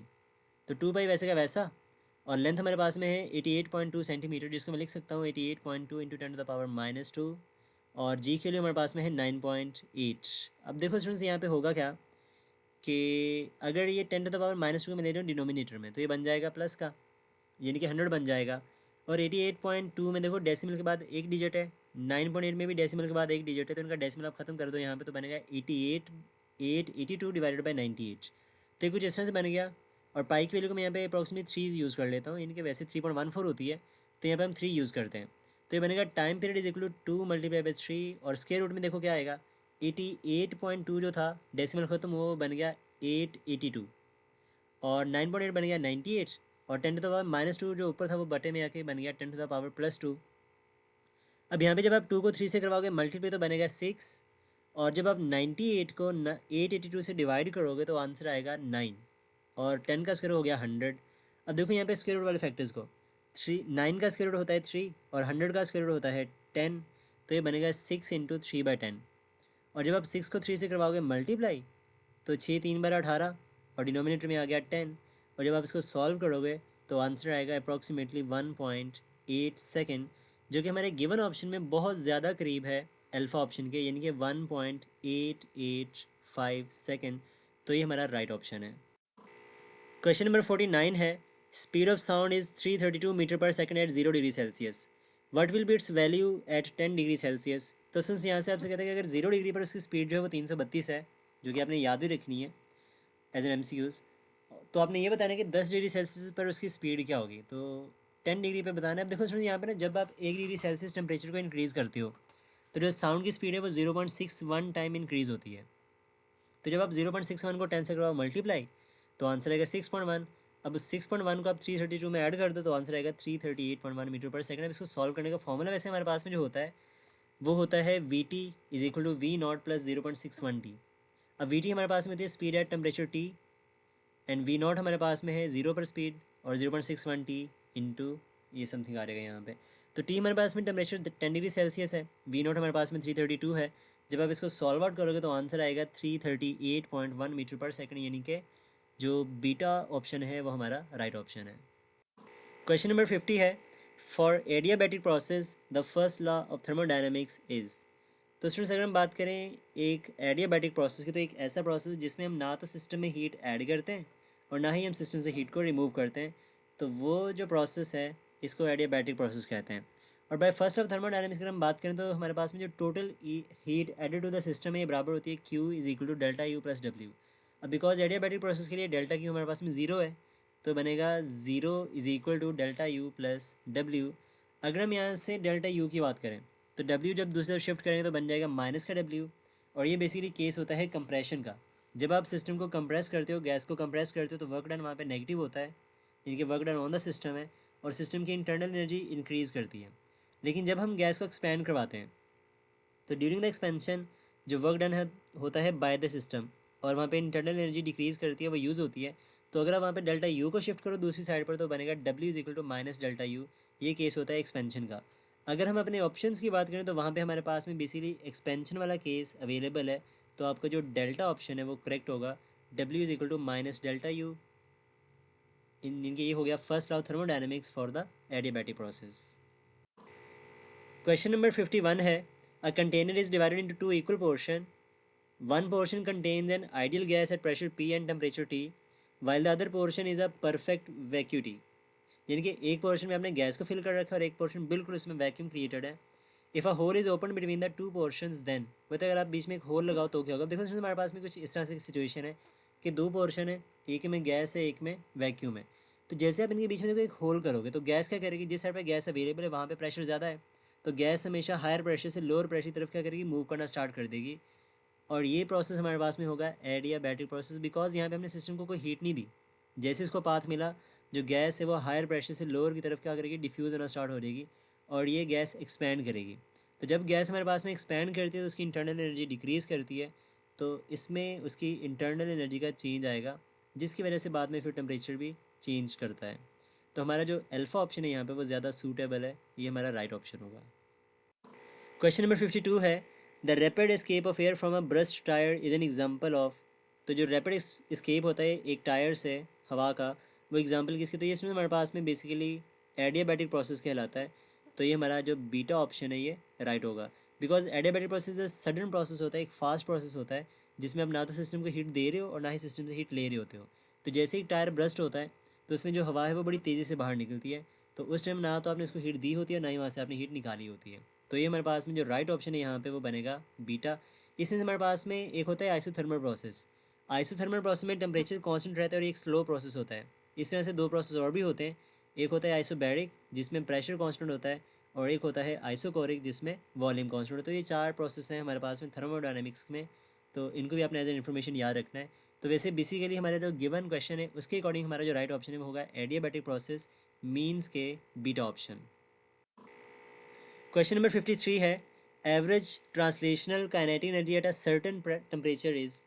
तो उसमें हमारे पास में जब हम गैसेस की बात करते हैं ना, तो जो उनकी एवरेज काइनेटिक एनर्जी होती है वो हमेशा टेम्परेचर के डायरेक्टली प्रोपोर्शनल होती है। तो हम यूँ लिख सकते हैं कि temperature is proportional to the average kinetic energy of the gases. अगर तमाम गैसेस का टेम्परेचर सेम है तो उनकी जो एवरेज ट्रांसलेशनल काइनेटिक एनर्जी होगी वो भी सेम होगी। तो हमारा जो अल्फा ऑप्शन है यहाँ पे वो करेक्ट होगा। क्वेश्चन नंबर 54 है according to first law of thermodynamics. तो students first law of thermodynamics हमें कुछ इस तरह से कहता है कि जब आप एक सिस्टम को हीट सप्लाई करते हो तो वो जो हीट है वो दो काम करती है, एक तो सिस्टम की इंटरनल एनर्जी इंक्रीज़ करती है और दूसरा वहाँ पे वर्क डन होता है। अब यहाँ पे हमारे पास में देखो heat is a form of energy, internal energy is also an energy and work done is also a form of energy. तो ये जो लॉ है ये बेस करता है law of conservation of energy के ऊपर, यानी कि हमारी जो टोटल एनर्जी है यहाँ पे हमेशा कंजर्व रहती है। तो आपका जो अल्फा ऑप्शन है यहाँ पे वो राइट ऑप्शन है। क्वेश्चन नंबर 55 है if the temperature is increase from 200 kelvin to 800 kelvin then what would be the change in pressure at a constant volume. तो कहते हैं कि कांस्टेंट वॉल्यूम पर अगर आप टेम्परेचर को 200 से 800 करो तो प्रेशर में क्या चेंज आएगा। अब देखो स्टूडेंट्स हमारे पास में अगर हम आइडियल गैस की बात करें तो वहाँ पे हम यूज़ करते हैं जनरल गैस इक्वेशन जो कि होती है P V is equal to NRT। तो यहाँ से आप देख सकते हो प्रेशर का टेम्परेचर से डायरेक्ट रिलेशनशिप है। अब देखो हमारा जो टेम्परेचर है वो 200 से 800 हो रहा है, यानी कि 4 टाइम पहले से इंक्रीज़ हो रहा है। तो अगर टेम्परेचर 4 टाइम इंक्रीज़ हो रहा है तो जो प्रेशर है वो भी 4 टाइम इंक्रीज़ करेगा। सिंपल लैंग्वेज है यहाँ पे। तो इसलिए बस ये लॉजिक को आपने माइंड में रखना है, कैलकुलेशन की तरफ नहीं जाना वहाँ पे। तो प्रेशर का टेम्परेचर से डायरेक्ट लिंक करिए, देखो कितने टाइम वो इंक्रीज़ हो रहा है। तो यहाँ पे जो टेम्परेचर है वो 4 टाइम इंक्रीज़ हुआ है, तो हमारा जो प्रेशर है वो भी 4 टाइम इंक्रीज़ करेगा। तो आपका अल्फ़ा ऑप्शन जो है यहाँ पे वो करेक्ट होगा। अब देखो यहाँ पे डायरेक्ट लिंक है तो आपका बीटा और डेल्टा वैसे ही ख़त्म हो जाएगा, तो अल्फ़ा और चार्ली में से बनेगा। तो डायरेक्ट लिंक है इसलिए आपका अल्फ़ा ऑप्शन जो करेक्ट होगा यहाँ पे। क्वेश्चन नंबर 56 है in a certain process 400 joule of heat energy is supply to a system and at the same time 150 joule of work is done by the system the increase in internal energy of the system. तो हमें बताना है कि system की internal energy क्या होगी। देखो सुनिए यहाँ पे डाटा का गिवन है, हीट आपको गिवन है 400 जॉल और जो वर्क यहाँ पे हो रहा है वो है 150 जॉल। तो ये दोनों work done by the system है तो positive, heat supply to the system है तो ये भी पॉजिटिव होगी। इंक्रीज ऑफ इंटरनल एनर्जी आपने बताना है, तो यहाँ पे यूज़ करोगे फर्स्ट ऑफ थर्मोडायनेमिक्स जो कि होता है delta Q is equal to delta U plus delta W. Values को पुट करो यहाँ पे, तो डेल्टा यू आएगा आपके पास में delta Q minus delta W, तो ये बनेगा 400 माइनस 150, और 400 में से जब आप 150 को माइनस करोगे तो आंसर आएगा 250 जाउल, यानी कि आपका जो चार्ली ऑप्शन है वो यहाँ पे करेक्ट होगा। क्वेश्चन नंबर 57 हमारे पास में है heating a gas at constant volume will cause, यानी कि अगर आप गैस को कांस्टेंट वॉल्यूम पर हीटअप करो तो क्या होता है। अब सुनिए यहाँ पे देखो हमारे पास में एक सिलेंडर में गैस को इनक्लोज कर रखा है और इसका पिस्टन हमने फिक्स कर दिया। तो बाय फर्स्ट ऑफ थर्मोडायनेमिक्स हमारे पास में जो भी आप इसको हीट दोगे वो बराबर होती है change in internal energy plus work done. तो यहाँ पे अगर हम बात करें वर्क डन की तो ये होता है पी डेल्टा वी। अगर हमारा पिस्टन फिक्स है, वॉल्यूम कांस्टेंट है, उसमें चेंज नहीं आ रहा तो वर्क डन जीरो हो जाएगा। अगर यहाँ पे वर्क डन जीरो है तो आप जितनी भी हीट उसको सप्लाई करोगे वो उसकी इंटरनल एनर्जी को इंक्रीज़ कर देगा। तो यहाँ पे हमारे पास में जो राइट ऑप्शन होगा यहाँ पे वो होगा बीटा, बिकॉज इंटरनल एनर्जी के इंक्रीज़ करने से उसका जो टेम्परेचर है वो भी इंक्रीज़ करेगा। तो beta is the right option. Question number 58 है a frictionless piston cylinder base enclosure contain some amount of a gas at a pressure of 400 kilo pascal.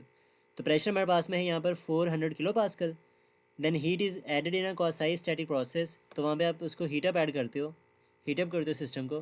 Then piston move up slowly through a height of 10 centimetre, तो जो piston है वो 10 centimetre upward move करता है। If the piston has a cross section area of 0.3 metre square, अगर उसका जो area है वो 0.3 मीटर स्क्वेयर हो तो बताना है the work done by the gas in the processes, तो कितना वर्क डन होगा वहाँ पे। अब सिंस यहाँ पे हम जानते हैं कि जो वर्क डन है वो बराबर होता है पी डेल्टा वी के।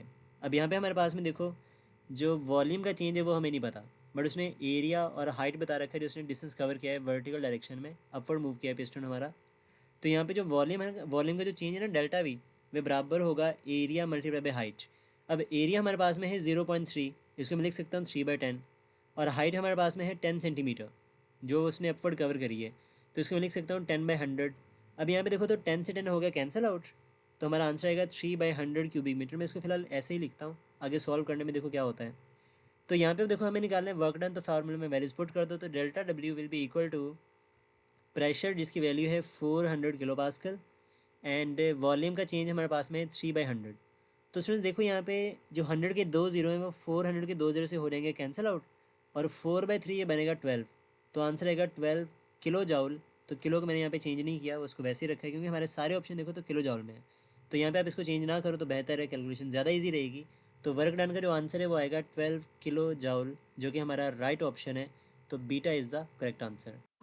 क्वेश्चन नंबर 59 है, two positive point charges are placed 2 metre apart, the electric potential at mid point due to these two charges will be. दो हमारे पास में सेम चार्जेस हैं, 2 मीटर का डिस्टेंस है, इलेक्ट्रिक पोटेंशियल बताने कि उनके सेंटर पर क्या होगा, मिड पॉइंट पर क्या होगा। अब सुन यहाँ पे दो बातें आपने याद रखनी है कि अगर हमारे पास में दो सेम चार्जेस हो तो इनके मिड पॉइंट पर जो इलेक्ट्रिक फील्ड है वो हमेशा ज़ीरो होती है, लेकिन पोटेंशियल कभी ज़ीरो नहीं होता। अगर सेम चार्जेस हैं तो दोनों का जो पोटेंशियल आपस में एडअप हो जाएगा, तो फर्स्ट का भी वी है दूसरे का भी वी है, तो ये बन जाएगा 2v। अगर हमारे पास में दो अपोजिट चार्जेस हो, इनके एक पॉजिटिव है दूसरा नेगेटिव है, तो इनके मिड पॉइंट पर इलेक्ट्रिक फील्ड नॉन ज़ीरो होती है, बट जो पोटेंशियल है वो ज़ीरो होगा, बिकॉज पॉजिटिव वजह से होगा वी पॉजिटिव और नेगेटिव की वजह से होगा वी माइनस, तो दोनों आपस में कैंसिल आउट हो जाएंगे और इसका आंसर आएगा ज़ीरो। तो दो अपोजिट चार्जेस के मिड पॉइंट पर पोटेंशियल ज़ीरो होता है, बट दो सेम चार्जेस पर के मिड पॉइंट पर जो पोटेंशियल है वो नॉन ज़ीरो होता है। अगर सेम मैग्नीट्यूड है चार्जेस का तो जो पोटेंशियल है वो पहले से डबल हो जाएगा, तो हमारा जो अल्फा ऑप्शन है यहाँ पे वो राइट होगा। क्वेश्चन नंबर 60 है, when a charge Q on a capacitor is double then energy stored will be. तो कहते हैं अगर आप कैपेसिटर की प्लेट पर चार्ज को डबल कर दो तो एनर्जी पे क्या फ़र्क पड़ेगा। अब ये स्टूडेंट्स आप कह लो कि ये मोस्ट इंपॉर्टेंट एमसीक्यूज है जो कि डिफरेंट वेज में पूछा जाता है, और ऑलमोस्ट आप कह लो कि मैक्सिमम टाइम ये रिपीट हुआ है इस चैप्टर में से। तो इसमें कहते हैं कि चार्ज को हमने डबल कर दिया, तो हमारे पास में देखो कैपेसिटर में जो एनर्जी स्टोर होती है ना, इसका फॉर्मूला होता है U is equal to half Q square by C in terms of charge. अगर हम बात करें तो यहाँ पे हमारे पास में देखो u का क्यू स्क्वायर से डायरेक्ट रिलेशनशिप है। इसका मतलब ये कि अगर हम चार्ज को डबल करेंगे 2q करेंगे तो जो एनर्जी है वो 2 का स्क्वायर यानी कि 4 टाइम हो जाएगी, तो हमारा जो राइट ऑप्शन है यहाँ पे वो बनेगा डेल्टा। क्वेश्चन नंबर 61 है, by increasing area of the plates and decreasing distance between them the capacitance of the capacitor becomes. वो कहता है अगर आप एरिया को इंक्रीज़ कर दो डिस्टेंस को डिक्रीज़ कर दो तो कैपेसिटेंस पे क्या फ़र्क पड़ेगा। तो एक पैरेलल प्लेट कैपेसिटर की जो कैपेसिटेंस है उसका फॉर्मूला होता है A epsilon not divided by D. अब जो कैपेसिटेंस है ये 3 फैक्टर्स पर डिपेंड करती है, एरिया, मीडियम और डिस्टेंस बिटवीन द प्लेट्स पर। लेकिन देखो एरिया के साथ इसका डायरेक्ट रिलेशनशिप है, इसका मतलब ये कि अगर हम एरिया को इंक्रीज़ करेंगे तो कैपेसिटेंस इंक्रीज़ करेगी। डिस्टेंस के साथ इसका इन्वर्स रिलेशनशिप है, यानी कि सेपरेशन बिटवीन द प्लेट से इन्वर्सली प्रोपोर्शनल है। तो अगर आप डिस्टेंस को डिक्रीज़ करोगे कैपेसिटेंस तब भी इंक्रीज़ करेगी। तो क्वेश्चन में भी आपसे ये पूछा कि अगर आप एरिया को इंक्रीज़ कर दो डिस्टेंस को डिक्रीज़ कर दो तो कैपेसिटेंस जो है वो इंक्रीज़ करेगी, तो हमारा जो अल्फा ऑप्शन है वो राइट ऑप्शन होगा। क्वेश्चन नंबर 62 हमारे पास में है, if in a parallel plate capacitor we insert a metal sheet of half of the thickness as compared with spacing between the plates of the capacitor the capacitance becomes.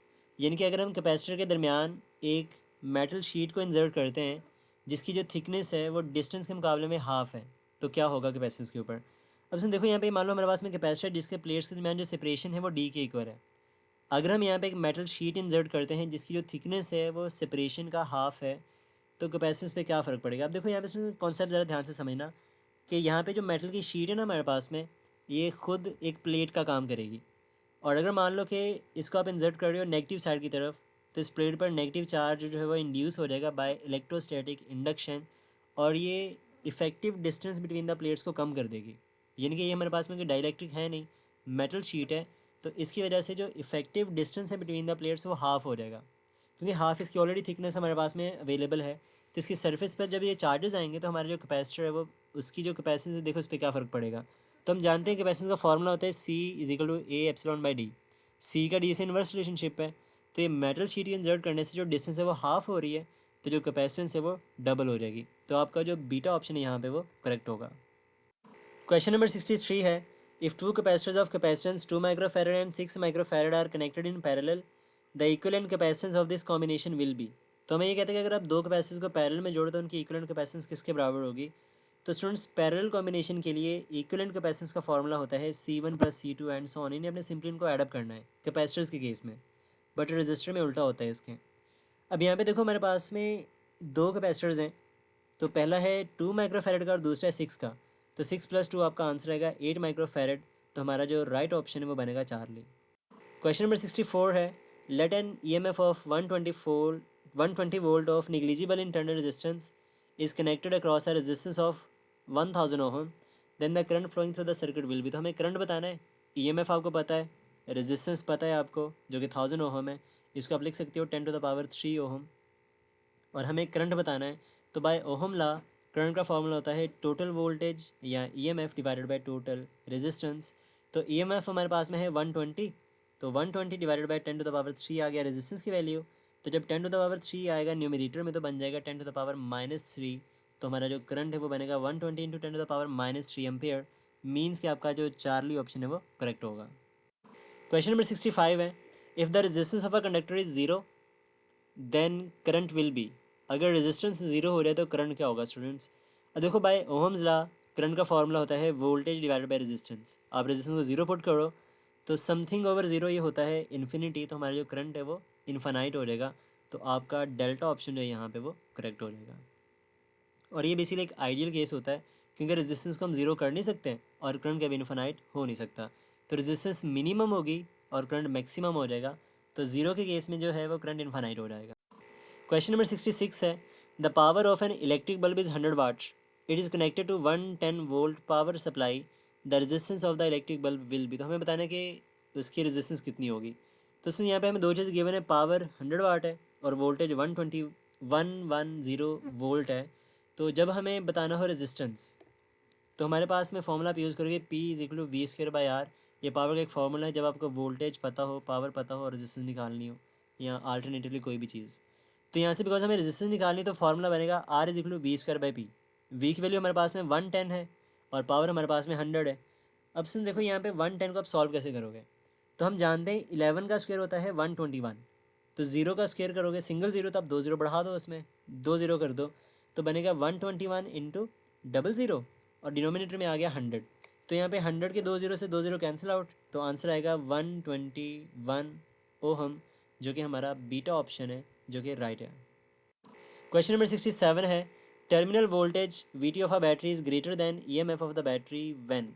अगर terminal voltage ज़्यादा हो, battery की EMF कम हो, तो क्या होगा वहाँ पे, चार्जिंग होगी, डिस्चार्ज होगी या फिर वाट एवर। तो उसमें ये बात आपने याद रखनी है, जब भी हमारे पास में चार्जिंग का प्रोसेस होता है तो उस केस में जो टर्मिनल वोल्टेज है इसकी इक्वेशन होती है EMF + IR। मीन्स कि जो टर्मिनल वोल्टेज है वो ग्रेटर होता है EMF से। तो जब भी हमारे पास में टर्मिनल वोल्टेज ग्रेटर होगा तो हमेशा चार्जिंग होती है बैटरी की। और जब हम बात करते हैं डिस्चार्जिंग की तो उसके लिए जो टर्मिनल पोटेंशियल इसकी इक्वेशन होती है VT = EMF - IR। ये इक्वेशंस भी आपने याद रखनी है। एंड इस केस में जो टर्मिनल पोटेंशियल डिफरेंस है वो कम होगा और EMF हमेशा ज़्यादा होती है। जब बैटरी की EMF ज़्यादा होती है तो बैटरी डिस्चार्ज होती है, और जब टर्मिनल पोटेंशियल डिफरेंस ज़्यादा होते हैं तो बैटरी जो है वो चार्ज अप होती है। तो ये वैल्यूज़ और ये फार्मूलाज आपने याद रखने हैं। न्यूमेरिकल बेस क्वेश्चन अगर आपसे पूछा जाएगा तो उसमें ये यूज़ करने हैं आपने। तो आपका जो यहाँ पे इस केस में राइट ऑप्शन है वो अल्फ़ा बन जाएगा।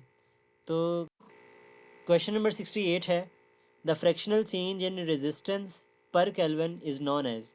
तो सिंस ये हमारे पास में बेसिकली एक डेफिनेशन है जिसको हम कहते हैं temperature coefficient of the resistance. इसको हम डिफाइन ऐसे करते हैं, fractional change in resistance per kelvin change of the temperature, और इसका फॉर्मूला होता है अल्फा = RT - R0 मीन्स के change of resistance divided by R0 delta T. तो R0 हमारे पास में यहाँ पे होती है resistance at 0 degree Celsius, RT हमारे पास में होता है रेजिस्टेंस एट T टेम्परेचर, और डेल्टा टी हमारे पास में होता है टेम्परेचर चेंज। और इसका अगर हम बात करें यूनिट की तो इसका जो ऐसा यूनिट है वो हमारे पास में होता है पर केल्विन। तो ये इन्फॉर्मेशन भी ऐसा याद रखिएगा साथ में इसके। तो ये बेसिकली डेफिनेशन है, तो हमारा जो यहाँ पे अल्फ़ा ऑप्शन है वो करेक्ट होगा। तो ये डेफिनेशन है टेम्परेचर कोफिशिएंट की। क्वेश्चन नंबर 69 है, the energy supplied by the cell to charge carriers is derived from the conversion of. तो स्टूडेंट सेल में जो एनर्जी आती है, जो चार्जेस को सप्लाई होती है, वो कहाँ से आती है? तो हम जानते हैं सेल हो या बैटरी हो, उसके अंदर होती है केमिकल एनर्जी, जो कि चार्जेस को जब मिलती है, चार्जेस मूव करते हैं तो कन्वर्ट होती है इलेक्ट्रिकल एनर्जी में।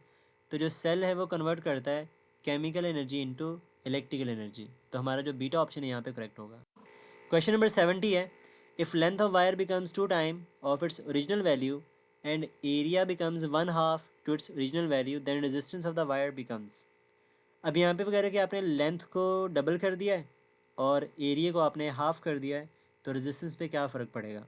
तो हम जानते हैं रेजिस्टेंस का फॉर्मूला होता है R=ρ L/A। अब यहाँ पे आप देखो तो रेजिस्टेंस का लेंथ से डायरेक्ट लिंक है, और आप लेंथ को डबल करोगे तो रेजिस्टेंस डबल हो जाएगी। एंड एरिया के साथ इसका इन्वर्स लिंक है, आप एरिया को हाफ करो तो रेजिस्टेंस फिर भी डबल हो जाएगी। इसका मतलब ये है कि अगर हम लेंथ को डबल करें, एरिया को हाफ करें, तो जो दोनों केसेस में रेजिस्टेंस डबल होगी, तो 2/2 जो रेजिस्टेंस है वो बन जाएगी 4 टाइम। तो हमारी जो रेजिस्टेंस है वो पहले से 4 टाइम इंक्रीज़ कर जाएगी। तो बीटा ऑप्शन आपका जो है वो यहाँ पे राइट ऑप्शन बनेगा। क्वेश्चन नंबर 71 है, a wire is stretch such that its radius of cross section becomes half then resistance of the wire will be. तो स्टूडेंट्स यहाँ पे ना आपने कुछ केसेस हैं उनको अच्छे से माइंड में रखना है कि जब भी आप स्ट्रेचिंग की बात करते हो किसी वायर की, तो उसमें 3 पॉसिबिलिटीज़ होती हैं। या तो आपसे वो ये कहेगा कि आपने वायर को स्ट्रेच किया है और उसकी जो लेंथ है वो एन टाइम पहले से इंक्रीज़ हो गई है, यानी डबल हो गई है, ट्रिपल हो गई है, वट एवर। तो एन टाइम अगर वो इंक्रीज़ होती है इन केस ऑफ स्ट्रेचिंग, तो हमारे पास में जो रेजिस्टेंस है वो एन का स्क्वायर टाइम इंक्रीज़ करेगी। यानी कि अगर लेंथ डबल होती है तो जो रेजिस्टेंस है वो 4 टाइम इंक्रीज़ हो जाएगी। सेकंड केस है कि अगर वो कहे कि एरिया को आपने हाफ़ कर दिया है, रिड्यूस टू हाफ़ कर दिया है, या आप कह लो कि एन टाइम उसने इसको डिक्रीज़ कर दिया है, तो जो रेजिस्टेंस है वो उस टाइम भी एन का स्क्वायर टाइम ही इंक्रीज़ करेगी। तो एरिया के कम होने से जो रेजिस्टेंस है वो इंक्रीज़ हो जाती है। तो अगर आप एरिया को हाफ़ करोगे तो रेजिस्टेंस जो है वो हाफ़ यानी कि 2 टाइम डिक्रीज़ कर दिया, तो 2 का स्क्वायर यानी 4 टाइम इंक्रीज़ कर जाएगी। इसी तरह से अगर वो आपसे कहे कि जैसे भी क्वेश्चन हमारे पास में कि रेडियस को आपने हाफ़ कर दिया है, तो जो न्यू रेडियस है वो R/N हो गया, यानी कि 2 टाइम डिक्रीज़ हो गया है। तो जो रेजिस्टेंस है वो n to the power 4 time increase करेगी। तो अगर रेडियस हाफ़ हो रहा है, यानी कि इनिशियल वैल्यू का 2 टाइम डिक्रीज़ हो रहा है, तो जो रेजिस्टेंस है वो एन का स्क्वायर एन की पावर 4 टाइम इंक्रीज़ करेगी। तो एन की वैल्यू यहाँ पे आप 2 यूज़ करोगे, और 2 की पावर 4 ये होता है 16। तो जो हमारी रेजिस्टेंस है वो 16 टाइम पहले से इंक्रीज़ हो जाएगी। तो ये तीनों केसेस को अच्छे से जहन में रखिएगा, आपसे कोई भी MCQ यहाँ से पूछ सकता है। क्वेश्चन नंबर 72 है, a light bulb has a resistance of 150 ohm, find the voltage while current is 1.5 ampere. आपको रेजिस्टेंस पता है, करंट पता है, वोल्टेज निकालना है, तो ओहम ला अप्लाई करो। रेजिस्टेंस है 150 ओहम, आई हमारे पास में 1.5 एम्पेयर है, और वोल्टेज निकालनी है तो V=IR वाला फॉर्मूला लगा दो। आई की वैल्यू 1.5 है और R हमारे पास में 150 है, तो पॉइंट से 0 ख़त्म, तो 15 × 15 ये आंसर आएगा 225 वोल्ट्स। तो आपका जो बीटा ऑप्शन है वो राइट होगा।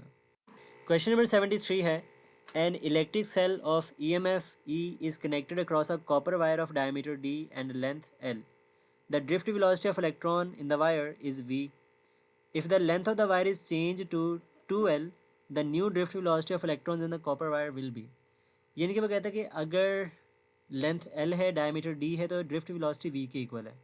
अगर आप लेंथ को डबल कर दो, 2L कर दो, तो ड्रिफ्ट वेलोसिटी क्या होगी ये आपको बताना है। तो स्टूडेंट्स ड्रिफ्ट वेलोसिटी का फॉर्मूला आपने याद रखना है, ये होता है VD=I/NEA। और हम जानते हैं बाय ओहम्स लॉ I जो है वो बराबर होता है V/R के, या फिर EMF/R। तो जब I की वैल्यू यहाँ पे आप पुट करोगे तो ड्रिफ्ट वेलोसिटी का फॉर्मूला बनेगा VD=EMF/NEAR। अब यहाँ पे देखो तो हमारे पास में जो ड्रिफ्ट वेलोसिटी है उसका रेजिस्टेंस से इन्वर्स रिलेशनशिप है, और रेजिस्टेंस का लेंथ से डायरेक्ट रिलेशनशिप होता है। अगर आप लेंथ को डबल करोगे तो रेजिस्टेंस जो है वो डबल हो जाएगी, और जब रेजिस्टेंस डबल होगी तो रेजिस्टेंस के डबल होने से जो ड्रिफ्ट वेलोसिटी है वो पहले से हाफ हो जाएगी, यानी कि VD/2 बन जाएगी। तो अगर हमारे पास में इनिशियल वेलोसिटी उसकी V है, तो लेंथ को डबल करने से वेलोसिटी उसकी V/2 हो जाएगी। तो आपका जो करेक्ट आंसर है वो बनेगा डेल्टा। क्वेश्चन नंबर 74 है, 1 volt can be defined as. तो सुन यहाँ पे सिंपली आपको 1 वोल्ट की डेफिनेशन बतानी है। तो 1 वोल्ट बराबर होता है 1 जॉल पर कूलम के, यानी कि अगर हम 1 जॉल वर्क करते हैं एक यूनिट पॉजिटिव चार्ज को मूव करवाने के लिए एक पॉइंट से दूसरे पॉइंट तक, तो आपको जो पोटेंशियल डिफरेंस है वो 1 वोल्ट के बराबर होता है। तो यहाँ पे हमारा जो राइट ऑप्शन है वो बनेगा अल्फ़ा। बाय डेफिनेशन आप इसको अच्छे से रीड कर लीजिएगा। क्वेश्चन 75 है, weber is the unit of.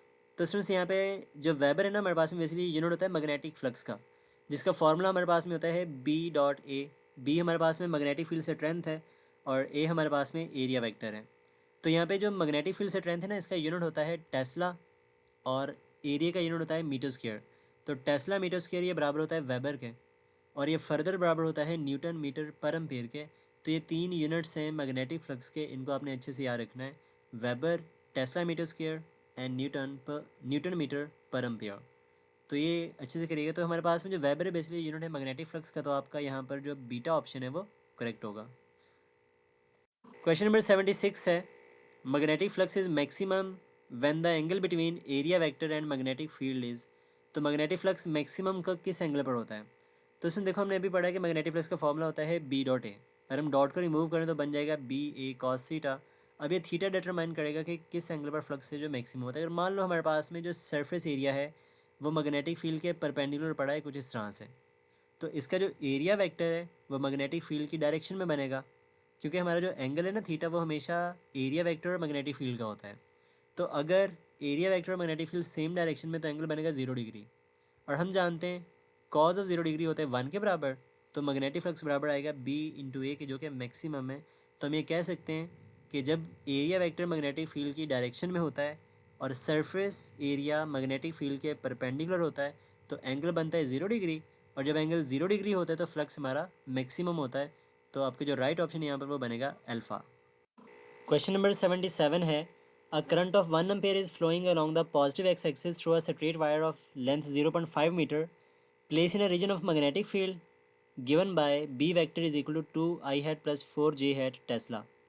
The magnitude and the direction of the force experienced by the wire respectively is. तो हमें ये बताना है कि इसकी मैग्नीट्यूड क्या होगी और डायरेक्शन क्या होगी फोर्स की जब कंडक्टर को मैग्नेटिक फील्ड में रखेंगे। अब से यहाँ पे देखो फोर्स एंड करंट के कंडक्टर का फॉर्मूला होता है F is equals to I into L vector cross B vector. अब यहाँ पे हमारे पास में जो लेंथ वैक्टर है ना इसकी डायरेक्शन होती है along the direction of current. और देखो करंट फ्लो कर रहा है पॉजिटिव एक्स की तरफ, तो अगर करंट जो है वो एक्स एक्सिस की तरफ जा रहा है तो हमारे पास में जो डायरेक्शन है वो हम यूज़ करेंगे आई हैट के साथ में। तो जो एल वेक्टर है वो बन जाएगा 0.5 आई हैट। तो लेंथ वेक्टर का जो मैग्नीट्यूड है वो तो लेंथ ऑफ द कंडक्टर के बराबर ही होता है, पर उसकी जो डायरेक्शन है वो along the direction of current होगी। तो एल वेक्टर बनेगा 0.5 आई हैट। अगर ये वैल्यूज हम अपने फॉर्मूले में रिप्लेस करें तो बनेगा F vector is equal to I की वैल्यू आ गया 1 और लेंथ वेक्टर की डायरेक्शन है 0.5 आई हैट क्रॉस बी वेक्टर की देखो वैल्यू हमारे पास में है 2 आई हैट प्लस 4 जे हैट। तो मैं यहाँ पे लिखूँगा सिर्फ 4 जे हैट, क्योंकि हम जानते हैं कि आई क्रॉस आई ये नल वेक्टर होता है। तो आई वाला फैक्टर तो वैसे ही रिमूव हो जाएगा, यहाँ पे इसको आप छोड़ दो तो सिर्फ जे वाला फैक्टर यहाँ पे पकड़ लो, तो ये बन गया 4 जे हैट। अब से यहाँ पे देखो आई हैट इंटू जे हैट, तो आई क्रॉस जे ये बराबर होता है के हैट के। तो जब आप 4 को 0.5 से करवाओगे मल्टीप्लाई तो आंसर आएगा 2 के हैट, और जब आप 2 के हैट को 1 से करवाओगे मल्टीप्लाई तो आंसर आएगा 2 के हैट, ये न्यूटन में आ जाएगा। तो हमारे पास में कंडक्टर पर जो फोर्स लगेगी ना वो 2 न्यूटन की होगी, और इसकी जो डायरेक्शन है वो हमें के हैट बता रहा है जो कि along the positive Z axis बनेगी। तो आपका जो करेक्ट ऑप्शन है वो बनेगा चार्ली।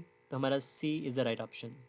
क्वेश्चन नंबर 78 है, if wire having current 10 ampere has 3 tesla magnetic field what will be the magnetic field at double of the distance. यानी कहता है कि अगर करंट हमारे पास में 10 एम्पेयर का है, मैग्नेटिक फील्ड 3 टेस्ला है, तो डबल डिस्टेंस पर मैग्नेटिक फील्ड क्या होगी। तो एक स्ट्रेट वायर के लिए स्टूडेंट्स हमारे पास में जो मैग्नेटिक फील्ड का फॉर्मूला है वो होता है B is equal to mu naught I divided by 2 πr।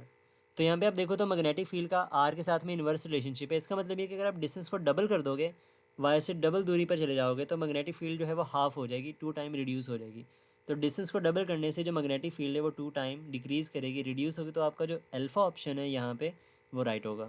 Question number 79 है, if electron passes through the axis of a solenoid then movement will be. यानी कि एक सोलेनॉइड है, एक इलेक्ट्रॉन उसके एक्सिस के अलॉन्ग मूव कर रहा है। तो स्टूडेंट देखो यहाँ पे along the axis of solenoid जो मैग्नेटिक फील्ड लाइन जब एक दूसरे के पैरेलल होती हैं, अगर यहाँ पे आप एक इलेक्ट्रॉन को फील्ड के पैरेलल थ्रो करोगे तो उसके ऊपर लगने वाली जो मैग्नेटिक फोर्स है वो ज़ीरो होगी, और जो इलेक्ट्रॉन है वो अपनी उसी डायरेक्शन में मोशन को कंटिन्यू रखेगा। तो उसने पूछा कि उसका मूवमेंट किस तरह से होगी, तो वो अपने मोशन के पैरेलल ही मूव करता रहेगा। तो आपका जो ज़्यादा एक्यूरेट आंसर है ना यहाँ पे वो बनेगा चार्ली। तो सी इज़ द राइट ऑप्शन। अगर आप बात करो डी की तो उस पर फोर्स अमल नहीं कर रही, ये बात भी ठीक है, बट उसने उसकी मूवमेंट पूछी है हमसे, तो उसकी जो मूवमेंट है वो उसके एक्सिस के या उसके मोशन के पैरेलल होगी। तो आपका सी ऑप्शन जो है वो ज़्यादा एक्यूरेट है यहाँ पे। क्वेश्चन नंबर 80 है, a uniform magnetic field is represented by a set of lines of force which are. तो कहते हैं कि मैग्नेटिक फील्ड लाइंस एक्चुअल में किस तरह से होती हैं, इनकी प्रॉपर्टीज़ आपसे पूछ रहा है। तो जो मैग्नेटिक फील्ड लाइंस होती हैं हमारे पास में यूनिफॉर्म मैग्नेटिक फील्ड, उसमें जो मैग्नेटिक फील्ड लाइंस होती हैं वो हमेशा एक दूसरे के पैरेलल होती हैं और वो इक्वली स्पेस्ड होती हैं। तो यूनिफॉर्म मैग्नेटिक फील्ड की प्रॉपर्टीज़ में जो हमारा गिवन ऑप्शन है वहाँ पे अल्फा ऑप्शन जो है वो करेक्ट होगा। क्वेश्चन नंबर 81 है, the direction of magnetic field lines of force depends upon. तो सिंस यहाँ पे ना हमारे पास में किसी कंडक्टर में से पास करने वाली जो किसी कंडक्टर के अराउंड जो मैग्नेटिक फील्ड होती है वो उसमें से पास करने वाले करंट की डायरेक्शन पर डिपेंड करते हैं। जैसे ये डायग्राम आप देखो, अगर एक वायर में करंट अपवर्ड फ्लो कर रहा है तो उसके अराउंड जो मैग्नेटिक फील्ड है वो बनेगी एंटी क्लॉकवाइज, एंड अगर उसमें करंट जो है वो डाउनवर्ड फ्लो कर रहा है तो उसके अराउंड जो मैग्नेटिक फील्ड बनेगा वो बनेगा क्लॉकवाइज डायरेक्शन में, अगर आप उसको टॉप से ऑब्जर्व करते हो। तो करंट की डायरेक्शन को चेंज करने से मैग्नेटिक फील्ड लाइंस की डायरेक्शन भी चेंज होती है। तो जो direction of the field line है वो डिपेंड करती है डायरेक्शन ऑफ करंट के ऊपर। तो आपका जो डेल्टा ऑप्शन है यहाँ पे वो राइट होगा। क्वेश्चन नंबर 82 है, when a charge particle is projected perpendicularly in a magnetic field it's trajectory is. यानी कि अगर आप एक चार्ज पार्टिकल को मैग्नेटिक फील्ड के परपेंडिकुलर थ्रो करो तो वो किस तरह से मूव करेगा। तो उसमें से एक बात आपने याद रखनी है, जब भी आप एक चार्ज पार्टिकल को मैग्नेटिक फील्ड में रिलीज करते हो तो उसके ऊपर मैग्नेटिक फोर्स लगती है, और मैग्नेटिक फोर्स का फॉर्मूला होता है F B is equal to Q V B sine theta.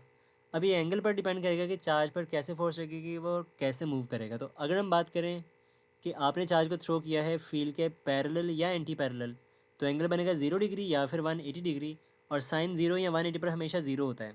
तो चार्ज पर लगने वाली जो फोर्स है वो हो जाएगी 0। तो जो चार्ज है वो अनडिफ्लेक्टेडली स्ट्रेट लाइन में मूव करेगा जब आप उसको फील्ड के पैरेलल या फिर एंटी पैरेलल थ्रो करते हो।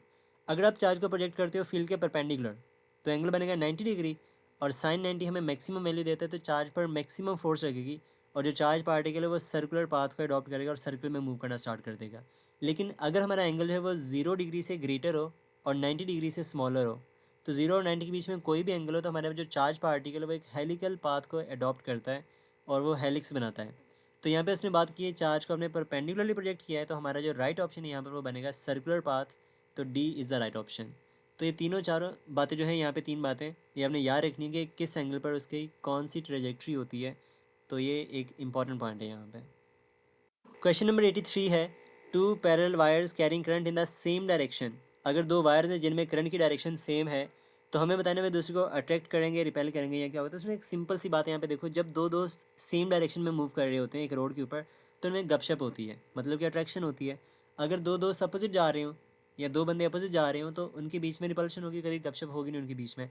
तो अगर दो बंदे रोड के किनारे सेम डायरेक्शन में जा रहे हैं तो अट्रैक्शन होगी। अब इसका लॉजिकल वे क्या होता है, अब देखो यहाँ पे जो लेफ्ट वाली वायर है इसमें बाय राइट हैंड रूल जो मैग्नेटिक फील्ड बनेगी वो बनेगी एंटी क्लॉकवाइज। सिमिलरली जो राइट वाली वायर है वहाँ पर भी direction of the magnetic field बनेगी एंटी क्लॉकवाइज। तो बिटवीन द वायर्स अगर आप गौर से देखो तो दोनों फील्ड्स की डायरेक्शन अपोजिट है, एक जा रही है इनटू द पेज और एक आ रही है आउट ऑफ द पेज। तो यहाँ पे मैग्नेटिक फील्ड की डायरेक्शन अपोजिट है तो दोनों कैंसिल आउट होंगे और बिटवीन द वायर्स जो मैग्नेटिक फील्ड है वो बनेगी वीक।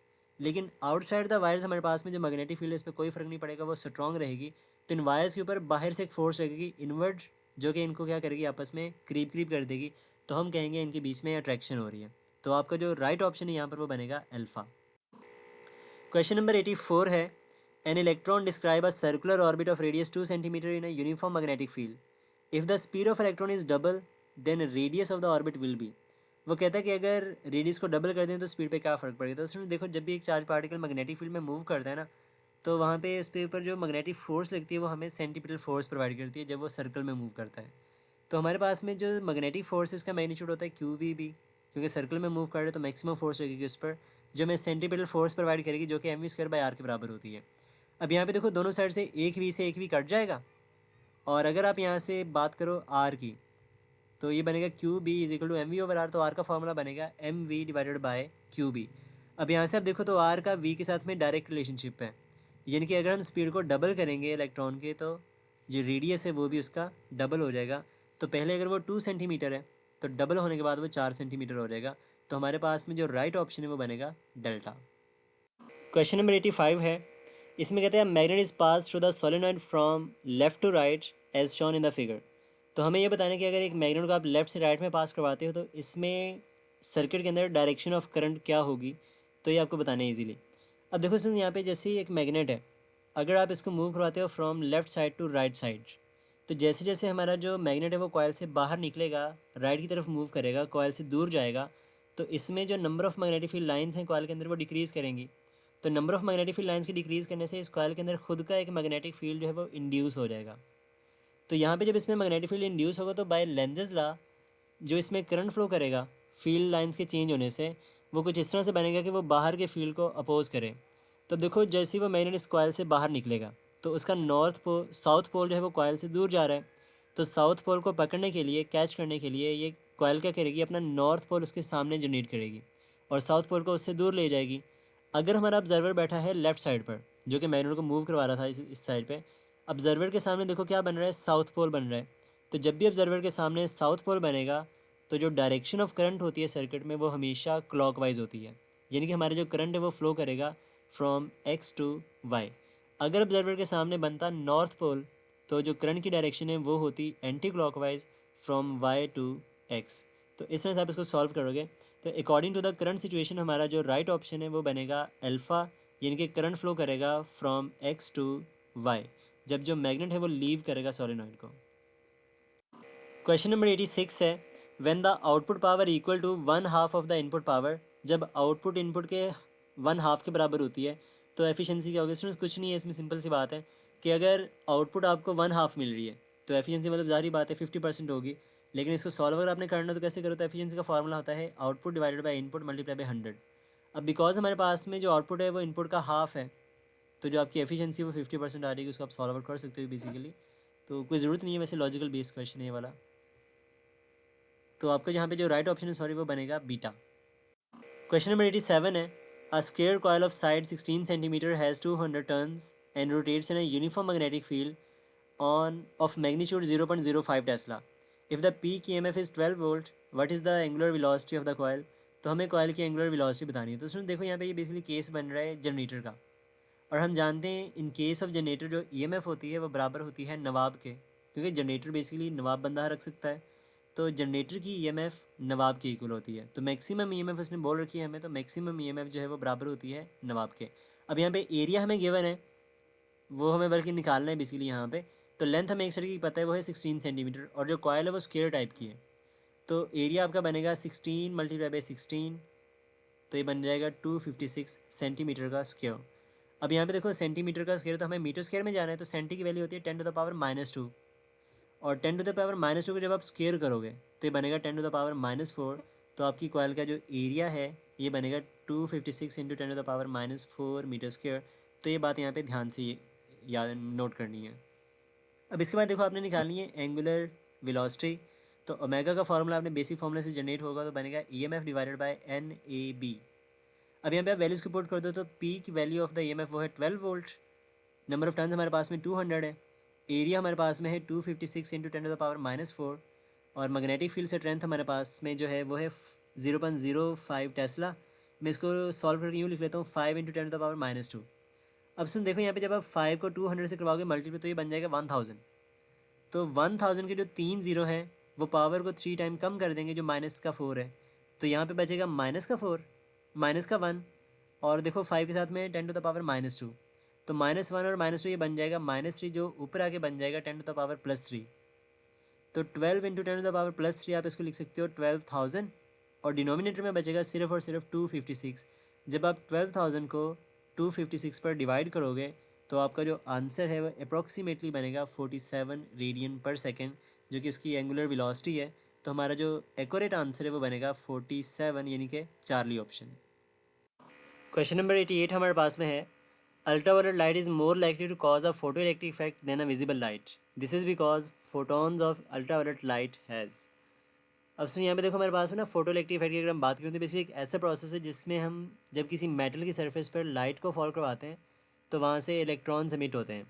अब यहाँ पे लाइट के पास में एक स्पेसिफिक एनर्जी होनी चाहिए जिसकी वजह से वो इलेक्ट्रॉन वहाँ से निकाल पाती है, और उनकी एनर्जी डिपेंड करती है उनकी फ्रीक्वेंसी के ऊपर।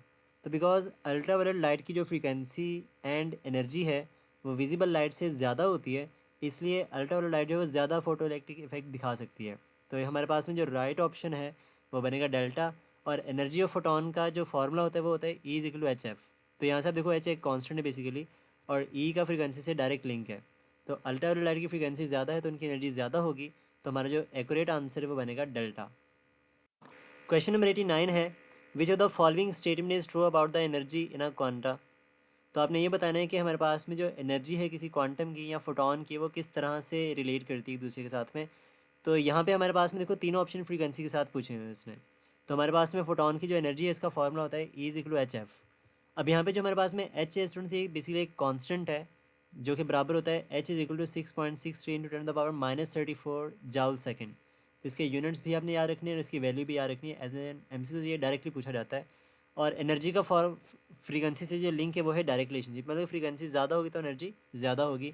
तो energy in a quanta is proportional to its frequency, तो आपका जो अल्फ़ा ऑप्शन है वो राइट होगा। क्वेश्चन नंबर 90 है, red light is used in photographic dark room because of. तो उसमें आप देखो पुराने ज़माने में जब फोटोग्राफिक डार्क रूम्स होते थे जहाँ पे इमेजेस को प्रिंट किया जाता था, वहाँ पे हमेशा रेड लाइट जलाई जाती थी। अब इसका रीज़न ये होता है कि जो रेड लाइट की एनर्जी होती है वो बहुत कम होती है, बिकॉज एनर्जी के साथ फ्रीक्वेंसी का लिंक होता है, और रेड लाइट की जो फ्रीक्वेंसी है ना विजिबल स्पेक्ट्रम में वो सबसे कम होती है, और वेवलेंथ इनकी सबसे ज़्यादा होती है। तो रेड लाइट की फ्रीक्वेंसी कम होने से इसकी एनर्जी कम हो जाएगी, जिसकी वजह से वो जो इमेज के इलेक्ट्रॉन्स होते हैं उनको डिस्टॉर्ट नहीं करती, उसको ख़राब नहीं करती। तो रेड लाइट की फ्रीक्वेंसी कम और वेवलेंथ ज़्यादा होती है, जिसकी वजह से वो फ्रीक्वेंसी लो होने की वजह से हमारी इमेज को जो थी उसको इफ़ेक्ट नहीं करती थी। तो आपका जो यहाँ पे राइट ऑप्शन बनेगा वो बनेगा less frequency and more wavelength, because frequency and wavelength का इन्वर्स लिंक है। तो आपका सी ऑप्शन यहाँ पे जो है वो करेक्ट होगा।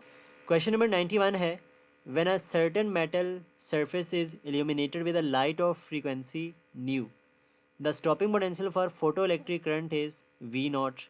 When the same surface is illuminated by the light of frequency nu by 2, the stopping potential is V naught by 4. The threshold frequency for the photoelectric emission is, तो हमें बताना है कि इसकी threshold frequency किसके बराबर होगी। अब से यहाँ पे देखो, by Einstein photo electric equation हमारे पास में जो एनर्जी ऑफ द फोटोन है ये बराबर होती है work function plus maximum kinetic energy. तो वर्क फंक्शन को यहाँ पे मैंने 5 से डिनोट किया है। अब यहाँ पे जो एनर्जी ऑफ द फोटोन है, अगर हम बात करें फर्स्ट केस की, तो वहाँ पे फ्रीक्वेंसी न्यू है, तो एनर्जी होती है HF। तो मैं इसको लिखूँगा H⁻= 5 + EV0, बिकॉज जब हमारे पास में फ्रीक्वेंसी न्यू के बराबर है तो पोटेंशियल उसका V0 के इक्वल है। अब समझिए यहाँ से अगर हम इसका निकालें मैक्सिमम काइनेटिक एनर्जी, इनके EV0 को अलग करें, तो फॉर्मूला बनेगा H⁻- 5। इसको आप नाम दे दो इक्वेशन नंबर 1 का। अब हम बात करते हैं सेकंड केस की, जब हमारी थ्रेशोल्ड फ्रीक्वेंसी होती है nu/2 और स्टॉपिंग पोटेंशियल होता है V0/4। तो सेम जो हमारे पास में इक्वेशन थी E=5 + मैक्सिमम काइनेटिक एनर्जी, ये कुछ इस तरह से बन जाएगी H⁻/2, यानी फ्रीक्वेंसी को आपने हाफ कर दिया, प्लस 5 + EV0/4। तो V0 हमारा 4 टाइम डिक्रीज़ कर गया, तो V0/4 हो गया यहाँ पे। अब यहाँ से देखो जो H⁻/2 है, इसकी डिनोमिनेटर में जो 2 है ना, आप इसको सबके साथ करवा दो मल्टीप्लाई, तो लेफ्ट साइड पे बनेगा सिर्फ और सिर्फ H⁻, और 2 हो गया 5 से मल्टीप्लाई तो बन गया 2/5, और प्लस जब आप 2 को 1/4 से डिवाइड करोगे तो बनेगा EV0/2। अब से यहाँ से इसको आप नाम दे दो इक्वेशन नंबर 2 का। अब आपने करना क्या है कि इक्वेशन नंबर 1 से जो वैल्यू थी ना EV0 की, उसको उठा के पुट कर दो सेकंड इक्वेशन में, तो ये बनेगा H⁻= 2/5 प्लस EV0 की वैल्यू हमारे पास में थी H⁻- 5, तो ये बनेगा 1/2 इंटू H⁻-5। अब 1/2 को करवा दो मल्टीप्लाई, तो ये बनेगा H⁻= 2/5 प्लस H⁻/2 माइनस 5/2। अब सुनिए यहाँ पे देखो होगा क्या, जब आप 2/5 में से माइनस करोगे 5/2 को, तो ये बन जाएगा 3/5/2, और प्लस बचेगा H⁻/2 जो कि बराबर है H⁻ के। अगर आप H⁻/2 को दूसरी तरफ ले जाके माइनस करो तो हाफ माइनस होगा तो हाफ बच जाएगा, तो बचेगा H⁻/2 = 3/5/2। अब यहाँ पे देखो 2 से 2 हो गया कैंसिल आउट, तो बनेगा H⁻= 3/5, और 5 हमारे पास में बराबर आ जाएगा H⁻/3 के। अब यहाँ पे देखो हमारे पास में जो वर्क फंक्शन है, यानी कि वो मिनिमम एनर्जी है जो एक इलेक्ट्रॉन को निकालने के लिए चाहिए। और वर्क फंक्शन हमारे पास में बराबर होता है h टाइम्स थ्रीशोल्ड फ्रीक्वेंसी। अब यहाँ पे देखो, अगर हम बात करें वर्क फंक्शन की तो वो है h इंटू थ्रीशोल्ड फ्रीक्वेंसी, और थ्रीशोल्ड फ्रीक्वेंसी जगह पे हमारे पास में आ रहा है v/3। तो हमारी जो थ्रीशोल्ड फ्रीक्वेंसी है फोटोन की वो बराबर होगी v/3 के। तो बीटा ऑप्शन है वो हमारा राइट ऑप्शन होगा। क्वेश्चन नंबर 92 हमारे पास में है, on hydrogen atom spectrum series of with in visible region. तो हमें बताने कि कौन सी ऐसी सीरीज़ है जो कि विजिबल रीजन में लाई करती है। तो स्टूडेंट्स हमारे पास में बेसिकली 5 स्पेक्ट्रल सीरीज़ हैं जब हम हाइड्रोजन एटम की बात करते हैं। तो सबसे पहली स्पेक्ट्रल सीरीज़ हमारे पास में होती है लाइमन सीरीज़, और ये तब एमिट होती है जब हमारा इलेक्ट्रॉन इन्फिनिटी से ट्रांजिशन करके फर्स्ट शेल में आता है। तो ये बेसिकली लाई करती है अल्ट्रा वायलेट रीजन के अंदर। सेकंड सीरीज़ हमारे पास में होती है जिसको कहते हैं बाल्मर सीरीज़, और ये तब एमिट होती है जब इलेक्ट्रॉन किसी भी शेल से ट्रांजिशन करके सेकंड ऑर्बिट में आता है, और ये एग्जिस्ट करती है विजिबल रीजन के अंदर। थर्ड सीरीज़ हमारे पास में होती है पासन, फिर होती है ब्रैकेट सीरीज़, और इसके बाद हमारे पास में आती है फंड सीरीज़ या पी फंड सीरीज़। और ये तीनों सीरीज़ हमारे पास में जो है पासन, ब्रैकेट और पी फंड सीरीज़, ये एग्जिस्ट करती हैं इंफ्रारेड रीजन के अंदर। तो हमसे पूछा गया कि विजिबल रीजन में कौन सी सीरीज़ एग्जिस्ट करती है, तो हमारा ऑप्शन होगा बाल्मर सीरीज़ यानी कि बीटा ऑप्शन। क्वेश्चन नंबर 93 है, the first excitation energy of the hydrogen atom will be. तो हाइड्रोजन एटम की फर्स्ट एक्साइटेशन एनर्जी होती कितनी है। तो स्टूडेंट्स देखो, यहाँ पे फर्स्ट एक्साइटेशन एनर्जी का मतलब ये है कि हमारा जो इलेक्ट्रॉन है वो ग्राउंड स्टेट से जंप करके फर्स्ट ऑर्बिट में जा रहा है। अगर होता है सेकंड एक्साइटेशन तो इसका मतलब ये होता कि इलेक्ट्रॉन ग्राउंड स्टेट से जंप करके जा रहा है सेकंड ऑर्बिट में। तो यहाँ पे हमारे पास में जो फर्स्ट एक्साइटेशन एनर्जी उसके लिए आपने निकालना है, तो आपको निकालना पड़ेगा ग्राउंड लेवल की एनर्जी और फर्स्ट ऑर्बिट की एनर्जी कितनी होती है। फिर आप इन दोनों का डिफरेंस लोगे तो हमें उसकी फर्स्ट एक्साइटेशन एनर्जी मिल जाएगी। तो स्टूडेंट्स हमारे पास में nth ऑर्बिट की जो एनर्जी होती है हाइड्रोजन एटम के वो बराबर होती है -13.6/n²। अगर हम बात करें फर्स्ट ऑर्बिट की तो n की वैल्यू 1 आएगी, और 1 का स्क्वायर हम जानते हैं 1 नहीं होता। तो फर्स्ट ऑर्बिट में इनकी ग्राउंड स्टेट में जो उसकी एनर्जी होती है वो होती है -13.6 इलेक्ट्रॉन वोल्ट। अगर हम बात करें सेकंड ऑर्बिट की तो सेकंड ऑर्बिट में बनेगा 2 का स्क्वायर 4, और जब आप 13.6 को 4 पे डिवाइड करोगे तो आंसर आएगा -3.4 इलेक्ट्रॉन वोल्ट। तो सेकंड ऑर्बिट में जो एनर्जी होती है इलेक्ट्रॉन के पास में वो होती है -3.4 इलेक्ट्रॉन वोल्ट। अब देखो स्टूडेंट्स, यहाँ पे हमें निकालनी है फर्स्ट एक्साइटेशन एनर्जी, तो वो इन दोनों एनर्जीज़ का डिफरेंस होगा, यानी कि delta E is equal to E2 minus E1। E2 हमारे पास में है -3.4 और E1 हमारे पास में था -13.6। तो माइनस माइनस हो जाएगा प्लस। तो जब आप -3.4 को +13.6 से करोगे माइनस, तो आंसर आएगा 10.2 इलेक्ट्रॉन वोल्ट। तो ये उसकी फ़र्स्ट एक्साइटेशन एनर्जी है। तो हमारा अल्फ़ा ऑप्शन है वो यहाँ पे राइट होगा। क्वेश्चन नंबर 94 है, half life of iodine 131 is 8 days। If 20 milligram is present initially, how much iodine is left behind after 2 half life. तो कहते हैं कि अगर वो इनिशियली 20 मिलीग्राम है, हाफ लाइफ उसकी 8 दिन है, तो 2 हाफ लाइफ के बाद उसकी कितनी अमाउंट बचेगी। तो स्टूडेंट्स आप जानते हो हाफ लाइफ बेसिकली वो टाइम ड्यूरेशन है जिसमें कोई भी रेडियो एक्टिव एलिमेंट डिके करके हाफ हो जाता है। तो इसको तो आप फार्मूले से भी सॉल्व कर सकते हो, थोड़ा लेंथी प्रोसेस है, बट आप इसका देखो शॉर्टकट कैसे यूज़ करोगे, यहाँ पे कैसे इसको सॉल्व करोगे बिना कैलकुलेशन के। तो देखो इनिशियल अमाउंट हमारे पास में 20 मिलीग्राम, तो एक हाफ लाइफ गुजरने के बाद में ये हाफ हो जाएगा यानी कि 10 मिलीग्राम। जब सेकंड हाफ लाइफ गुजरेगी तो 10 का हाफ हो गया यानी कि 5 मिलीग्राम। तो 2 हाफ लाइफ गुजरने के बाद में जो उसकी रिमेनिंग अमाउंट बचेगी वो होगी 5 मिलीग्राम। तो हमारा बीटा ऑप्शन है यहाँ पे राइट होगा। क्वेश्चन नंबर 95 है, when a beta particle is emitted out of any nucleus its atomic number. यानी कि जब किसी भी न्यूक्लियस से बीटा पार्टिकल एमिट होता है तो इसके एटॉमिक नंबर पर क्या फ़र्क पड़ता है। तो स्टूडेंट्स यहाँ पे ना जब भी हम बात करते हैं जनरली बीटा पार्टिकल की, तो वो एक्चुअल में नेगेटिव बीटा पार्टिकल होता है। दो तरह के बीटा पार्टिकल्स होते हैं, positive and negative. In general हम बात करते हैं नेगेटिव बीटा पार्टिकल की, यानी कि एक इलेक्ट्रॉन की। अब यहाँ पे 3 तरह का डिके होता है, अल्फ़ा डिके, जिसकी इक्वेशन कुछ इस तरह से होती है कि जब भी कोई एलिमेंट अल्फ़ा पार्टिकल यानी कि हीलियम के एटम्स को एमिट करता है तो उसके एटॉमिक नंबर में 2 टाइम डिक्रीज़ होता है, और उसका जो मास नंबर है इसमें 4 की डिक्रीज़ होती है। तो हमारे पास में ये कहलाता है अल्फ़ा डिके। जब हम बात करते हैं बीटा डिके की, तो बीटा डिके के केस में हमारे पास में उनके एलिमेंट जो है वो बीटा पार्टिकल्स एमिट करता है यानी कि नेगेटिव बीटा पार्टिकल। तो उसका जो एटॉमिक नंबर है वो 1 टाइम इंक्रीज़ हो जाएगा और एटॉमिक नंबर पे कोई फ़र्क नहीं पड़ेगा। और ये चीज़ें हमने डिटेल से एक्सप्लेन करी थी अपने न्यूक्लियर फिजिक्स के 1 शॉर्ट लेक्चर में, तो आप उसको वहाँ से भी रेफ़र कर सकते हो अगर यहाँ पे कोई डाउट आपको हो तो। नेक्स्ट हमारे पास में आता है गैमा डिके।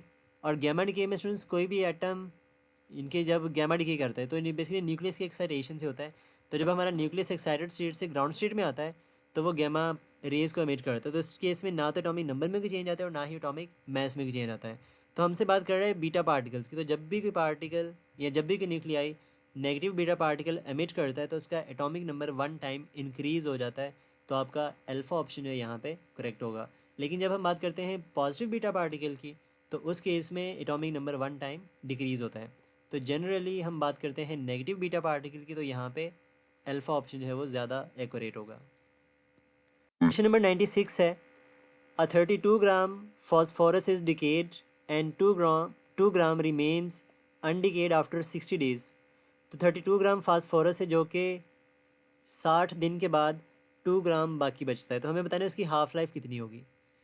तो इसमें यहाँ पे देखो हमारे पास में 32 ग्राम है इनिशियल अमाउंट। तो यहाँ से आप सबसे पहले निकालोगे उसके नंबर ऑफ़ हाफ़ लाइफ। तो 32 ग्राम से जब ये हाफ़ होगा तो बन जाएगा 16 ग्राम, एक हाफ़ लाइफ गुजरेगी। 16 का हाफ़ हुआ 8 ग्राम, 2 हाफ़ लाइफ। 8 का हाफ़ हुआ 4 ग्राम, 3 हाफ़ लाइफ। और जब 4 का हाफ़ होगा 2 ग्राम तो बन जाएंगी 4 हाफ़ लाइफ्स। तो 4 हाफ़ लाइफ गुजरने के बाद में 2 ग्राम तक उसकी अमाउंट पहुंच जाती है और बाकी 2 ग्राम बचता है। तो इसमें यहाँ पे देखो नंबर ऑफ़ हाफ़ लाइफ हमारे पास में आ गए 4। अब यहाँ पे अगर हमारे पास में नंबर ऑफ़ हाफ़ लाइफ 4 हैं तो हाफ़ लाइफ कैलकुलेट करने का फॉर्मूला होता है total time divided by number of the half life. तो टोटल टाइम हमारे पास में है 60 डेज़ और नंबर ऑफ़ हाफ़ लाइफ हमारे पास में 4 हैं।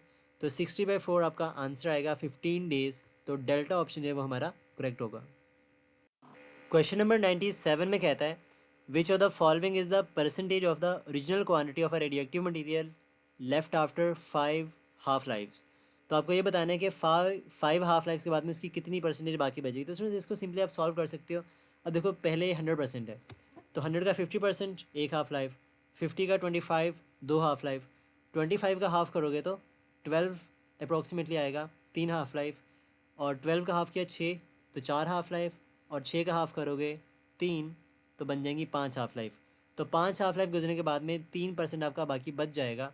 तो ये आपका अल्फ़ा ऑप्शन यहाँ पे ठीक होगा। अगर आपने इसको मैथमेटिकली सॉल्व करना है तो कैसे करोगे, तो रिमेनिंग अमाउंट की जो फ्रैक्शन होती है ना इसका फॉर्मूला हमारे पास में होता है n=n0/2⁻²।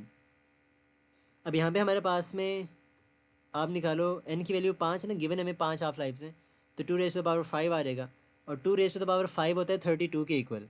अगर आपने परसेंटेज निकाली तो उसको 100 से करवा दो मल्टीप्लाई। तो जब इसको 100 से मल्टीप्लाई करके सॉल्व करोगे तो आंसर आएगा आपका अप्रॉक्सीमेटली 3.33। ये थोड़ा चलता रहेगा तो 3% हमारा अप्रॉक्सीमेट आंसर आ जाएगा कि इतनी अमाउंट उसकी जो है वो बाकी बच जाएगी 5 हाफ लाइफ गुजरने के बाद में। तो आप इसको मैथमेटिकली भी सॉल्व कर सकते हो और थोड़ा लॉजिकली भी इसको सॉल्व कर सकते हो, सिंपल सी वो परसेंटेज की हाफ ऑफ करके उसको वहाँ पे। तो आपका जो अल्फ़ा ऑप्शन है यहाँ पे राइट हो रहेगा। क्वेश्चन नंबर 98 है two radioactive substances A and B have decay constant 5 lambda and lambda respectively at t is equal to 0. They have the same number of nuclei. The time interval at which the ratio of the number of nuclei of A to those of B will be 1/e² is। तो कहते हैं A का उसने decay constant बता रखा है, B का decay constant बता रखा है। तो जब टाइम 0 है तो दोनों के जो नंबर ऑफ़ न्यूक्लियाई हैं वो सेम है।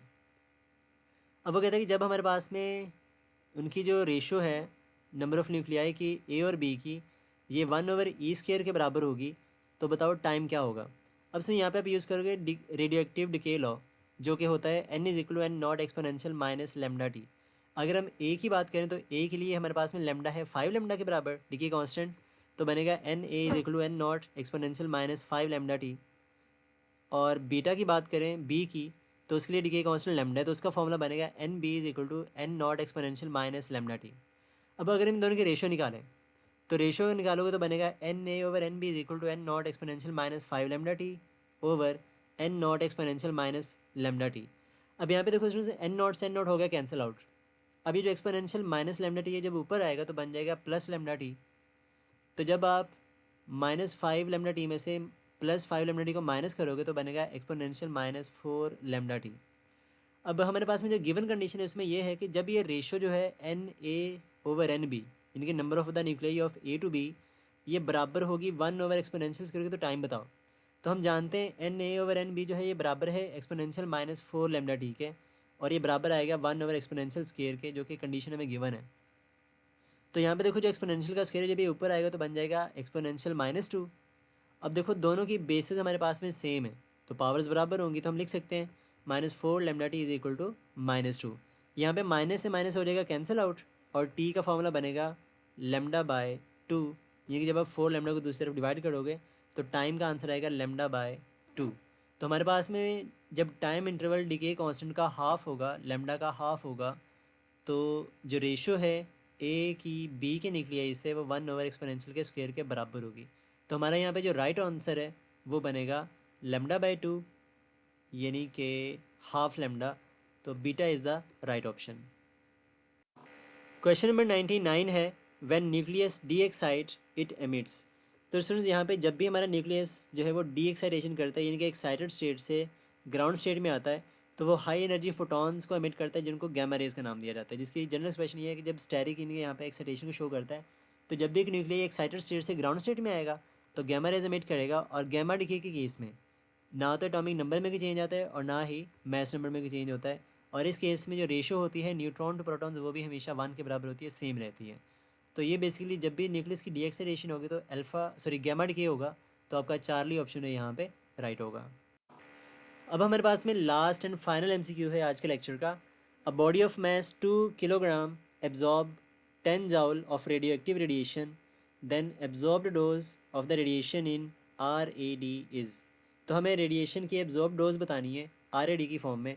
अब हम जानते हैं स्टूडेंट्स एब्जॉर्ब डोज का फॉर्मूला होता है energy absorb per unit mass.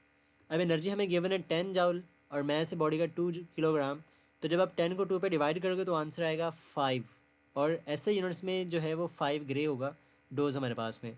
अब हमें कैलकुलेट करनी है RAD के अंदर। तो स्टूडेंट्स हमारे पास में अब जानते हो कि 1 ग्रे जो है ये 100 RAD के बराबर होता है, यानी कि रेडिएशन एब्जॉर्ब्ड डोज जो इसकी फुल फॉर्म है। तो अगर हम 1 ग्रे की जगह पर 100 लिखेंगे तो बनेगा dose is equal to 5 × 100 RAD, तो ये बन जाएगा 500 RAD। तो हमारा जो राइट ऑप्शन है यहाँ पर वो बनेगा डेल्टा। तो स्टूडेंट्स ये थे हमारे आज के टोटल डिस्कशन। आई होप कि आपको ये समझ में आया होगा। अगर ये लेक्चर अच्छा लगा हो, यूज़फुल हो आपके लिए, तो उसको दूसरों के साथ भी ज़रूर शेयर कीजिएगा। जल्द मिलेंगे एक नेक्स्ट वीडियो में। टिल देन अल्लाह हाफिज़, फ़ी अमानिल्लाह। Wish you all the very best.